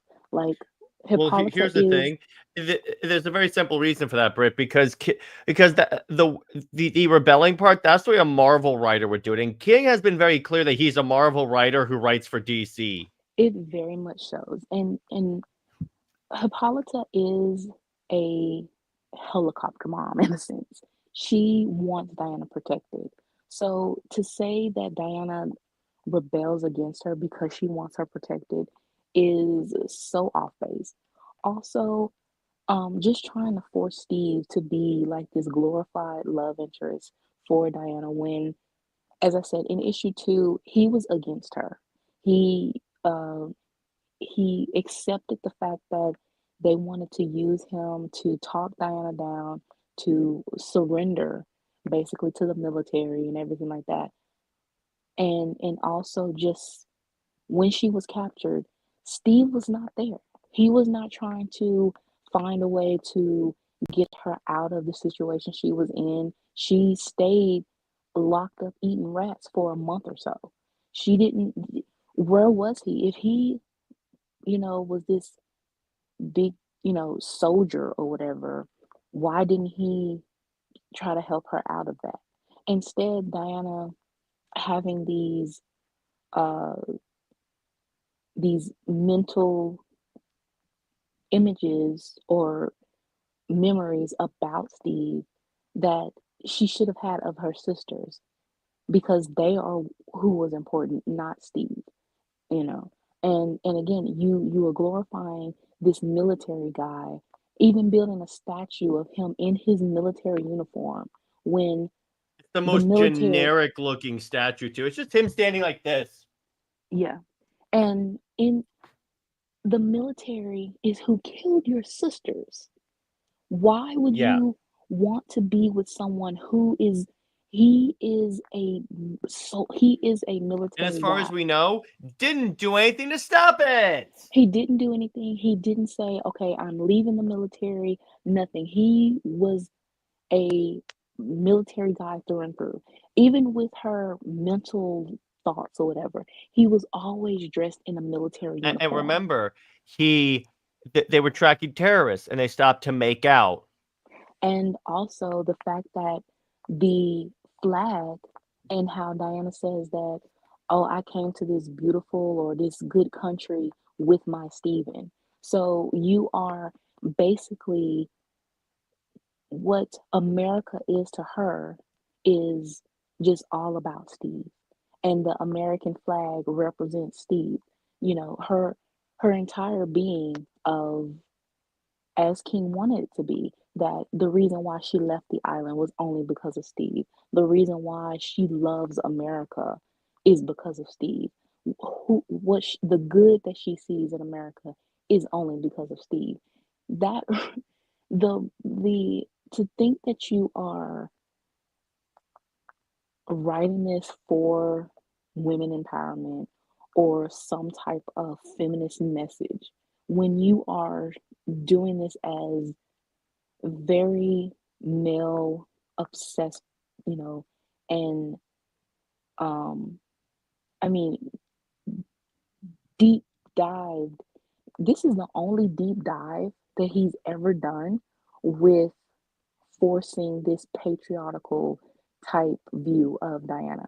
And in the most This is very 2016 Superman Yeah, in in exactly. in the worst way. And It's very much a return to DC Rebirth. yeah, but now we have because to glorify, you can love, your country and or as an immigrant, you know, honor, respect, and love the country that you are now in. As Diana, but she is a global hero. She has never, unless it is pre-crisis and in the golden age, wartime, but she has never been this rah rah America. And for you to, because um because King is given that self-insertion, like he said, he likes you because he's a soldier. So it's very much a self-insertion of, he's a soldier, he's American. So this is how Diana will see him, and how he will write their relationship as, Diana is King's wife and King is Steve. He already has it to the point of the uh the Super Sons represents his sons and Trinity represents his daughter and niece. So Yeah. yeah, it's a lot of self-insertion, and just the way, also just going back to this being a span of 9 months, and how Diana has done nothing significant within 9 months, and you know, we see nothing for the Amazons. It's just the only thing that we see of the Amazons now is that either way, whether they are imprisoned, trafficked, or killed, they're going to be killed in a war, and that's it. Yeah, Like exactly.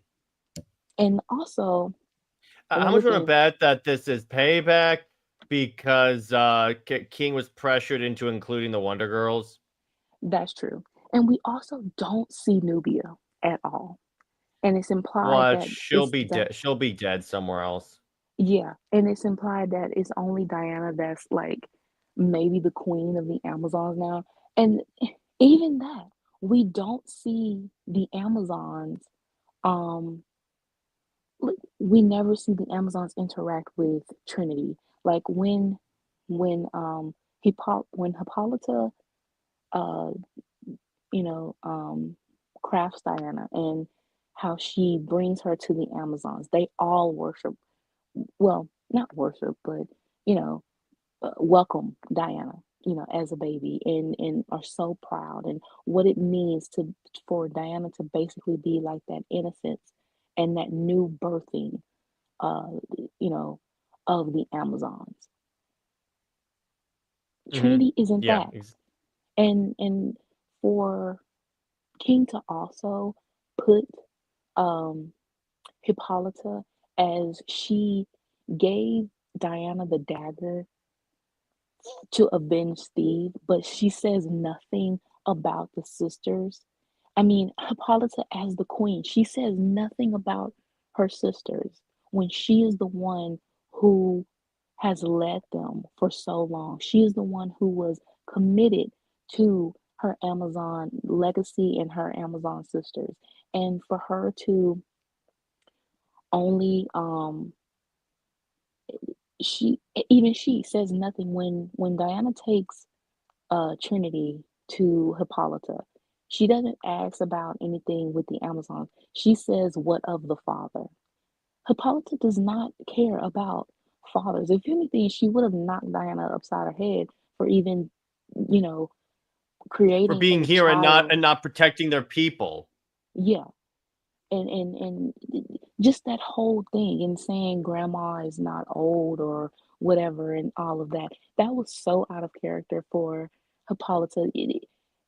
The way, um King wrote Hippolyta, is she definitely he definitely gave her that New York American type vibe of, just the way she's written. She's not written as this, I wouldn't say ancient, but just this, you know, that's the only word I can think of, but this ancient, you know, very Grecian, you know, within her own culture type, the way that Hippolyta should talk. You know, Well, yeah, she's Hippolyta's never gonna say grandma. yeah. He gave her, when I read that, I definitely had an actress. Is I can't think of her name, but it was definitely giving the New York type accent for me. Yeah, exactly. But all in all, okay, so Britt, how do you rate this issue? 0 out of 10. Not even Sam Pear's art? Samper, even Samper's art is very boring to a sense of it's flat to me. It's just not. At first, he gave like the details. You know, he was giving details, but now, first of all, Diana, she lacks so much expression, and he's good with the backgrounds. He's good with the action, but those very quiet moments and everything, it doesn't work for me. And I just really don't care for any of this whole book. Um, and yeah, it's just a no for me. Like, yeah, 0 out of 10. Would not recommend. Yep, same. I would actually put a -5 in there. So that's That really too. where, Yeah, yeah, that's really where I put it because it's so stupid of a run. Like, again, this issue is Diana's heroes in crisis moment. In that, it's a moment so character assessing that they need to retcon the run out of existence in order to salvage what has happened. They can't. They like this way. The next writer has to do something because they cannot leave Diana the way it is. right. Um, Also, I also go in detail with this on Twitter. I created a Yeah, very long thread. yeah. Um, and the thread has blown up. It has over 5,000 likes and a lot in comments. So, you know, Yay! um, but it it's not to discourage people from getting into comics or even just dismissing Diana as a character. It's basically, this is not Diana that we know. And what makes it so offensive is the fact that Tom King, he compares himself or makes this egotistical challenge for Perez. And the fact that he thought that um, he could do better. And like I said, it really does feel like a critique on a lot of things, of like the fact that Perez run is all about the Amazons, and it's not about them um, being tortured. It's about them rehabilitating and seeing the life that they now have and the glory of their culture after dealing with Hercules and being reborn. And then you have Diana that is their champion, and she represents them. That she um in that relationship that Diana has with Hippolyta, of missing her mother, you know, for after months or maybe a year or two without seeing her, and but then she has a newfound family with Julia and Vanessa. Um, and for him to add Vanessa in and to twist their relationship when that was a big sister little sister type relationship, and to think that Vanessa has a the obsession with her, as in acting like she's in love with her, very disrespectful. And then again, when um with Steve, Steve was the older brother figure. He was still important, but Diana's mission and her becoming Wonder Woman, she became Wonder Woman right before Steve crash landed on the island in Perez run. And now for Tom King to say that uh, Steve is the cause of, or or the reason why Diana became Wonder Woman, and how she went Mm-hmm. to Man's World with Steve, and making him, now he's making him the center of Diana's mission and stuff like that, after Perez, made it a point and continue to make it a point that it is the Amazons and Diana's mother, or Julie and Vanessa, that was her motivators. So Yeah, yeah, exactly. it's very me. In I could be very well off that maybe that wasn't his intent, but it reads like it. It very much reads like he's It trying definitely was to. his intent. Which is why when the Lantern showrunner is like, oh, it's just like Tom King's reinvention of Green Lantern, like he did with Supergirl. I'm like, right, and so I brings up a good point. Whoever wrote Batman versus Yakuza writes Wonder Woman better. Yeah, that was a shock. Right. I was like, how is this so good? How is Yeah. absolute Wonder Woman more Wonder Woman than this Wonder Woman? Right. It's It it it's it's Go ahead. astounding. Yeah. It's like I said.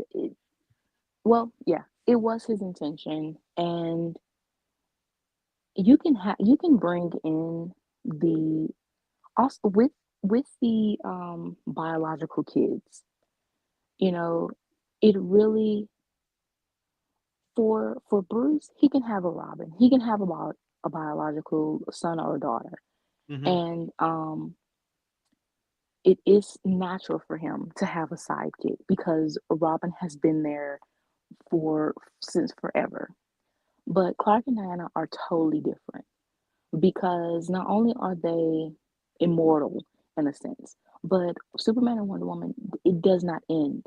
It's always going to be Clark and Diana. It's not a mantle type, passing down of the mantle type thing. Like, even Batman, I don't really like that they do mantle passing with that either, because Batman feels like it's Bruce with um what he dealt with, with losing his parents, and just that whole thing, that symbolism, that Mm-hmm. it is Bruce. It's not, that symbolism doesn't go with Dick, or with Damien. I don't really see that go with them. But they definitely need to have a different, and a unique identity as they grow, as if they are to grow to be their own, uh, outside of the Robin. um They never will. yeah, I mean, Grayson is Nightwing, and I think that he can maintain that Nightwing role. He doesn't have to become Batman. Damien, when he uh without being Robin, Damien is Damien. I really don't see him having a secret identity, because if you write it in a well respected way, being, part assassin in a sense, but using that ability to be better, and having Talia train him, and show him a better way, how she wanted to be, instead of being caught in between Bruce and her father. She, that's something that's more positive. That Damien doesn't need that secret identity. He can be um, some type of something, a mixture between a Robin or whatever and an assassin. That can be a total different thing, and give him another name. Um, Tim Drake at some point was Red Robin. I guess that's an okay name.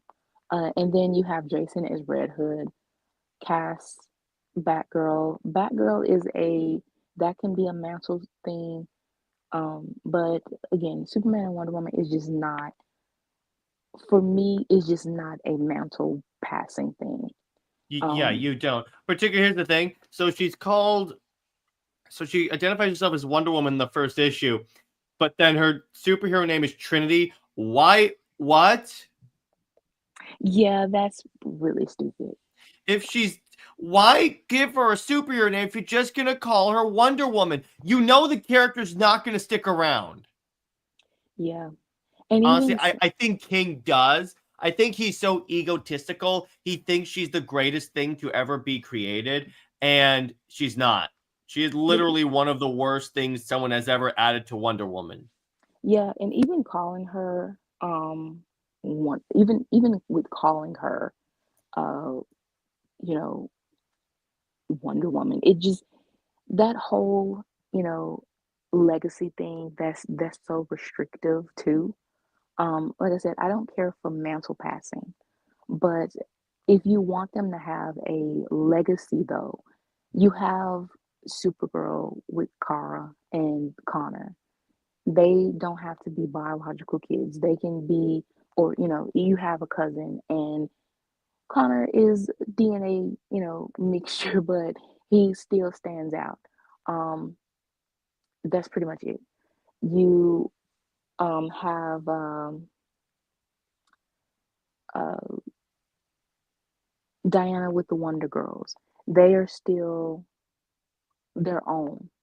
I really don't know how to have Donna. Donna is just Donna. She has a uniqueness to her. Cassie, even for us, we have difficulty trying to place Cassie, but she has her own thing. And then Yara never wanted to be a Wonder Girl. She doesn't like the name. She doesn't like to um Well, eventually she grew into it in the Amazon's yeah, Attack series. she does, but at the same time it's still that she even though she grew into it, it still feels like she doesn't want to be still after so long just Wonder Girl. So Okay. they have, just that distinctive independence that they want. And yeah, the character should grow into their own distinctive independence. But trying to just hammer down this legacy, and especially then these biological legacies, no, that really doesn't work for me because Superman and Wonder Woman are still global heroes, and they have like this. I just feel like they should be mentors as they um for a couple of decades.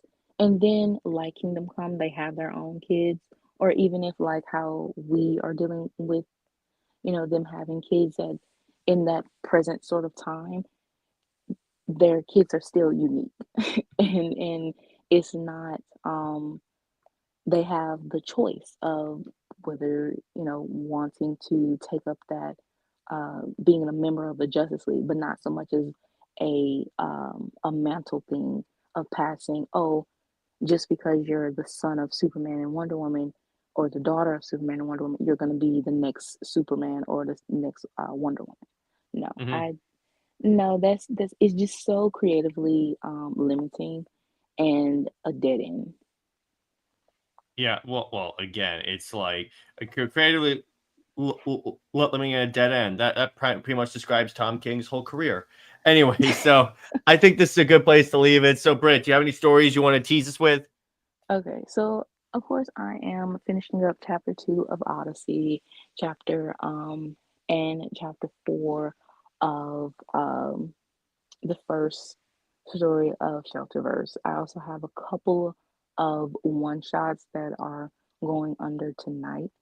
So yeah, I'm trying to get that done and upload at least one by Monday or Tuesday. Um, the chapters, of course, they're going to be long, so they have a little bit more to go. But as always with me and Jared, we are putting in more of the details. And thank you, Jared, for giving me yet another thing I have to add to chapter 2 anyway for Odyssey.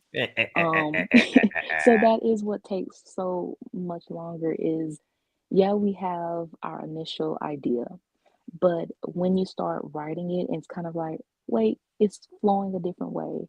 And also you end up having another idea within it too. So yeah, it's kind of like we are taking our time to get this down because we want that um same, just that same flow as the first chapter, and really just put all of the emotional stakes in our thoughts on, Clark and Diana, their relationship and their relationship with their kids. All right. See, yeah, exactly. So you could say we write better Clark and Diana kids than DC does, isn't it? Isn't that interesting? Oh, So one more thing. yeah, go ahead. One more thing is that I will try to make more threads of my Hmm. thoughts, not just with Tom King, but with Wonder Woman, period, because it seemed like with Twitter and just this ongoing thing of trying to give more voices to Wonder Woman, Hmm. um, I feel like we need more of that. So not only are we continuing on with the hashtag of, getting King off Wonder Woman, but all and retconning Trinity, but also just speaking up that we want more respectable Wonder Woman content. So I'm thinking I might do a thread on Absolute Wonder Woman so far, in contrast to um, Tom King's That's a run so far. That's an excellent idea. Hey, Weird Science. Hey, what's up, Jim? Yo, I will have to check out the show after the fact. Was saying, hey, it's all good, brother, and I look forward to recording with you again, man. Stay heroic, everyone. Remember, Lois Lane is Lois Lane. She belongs to General Zod. Zoe is the Max about for life. Oh, and Steve Trevor belongs 6 feet in the ground. We will see you later. Bye bye.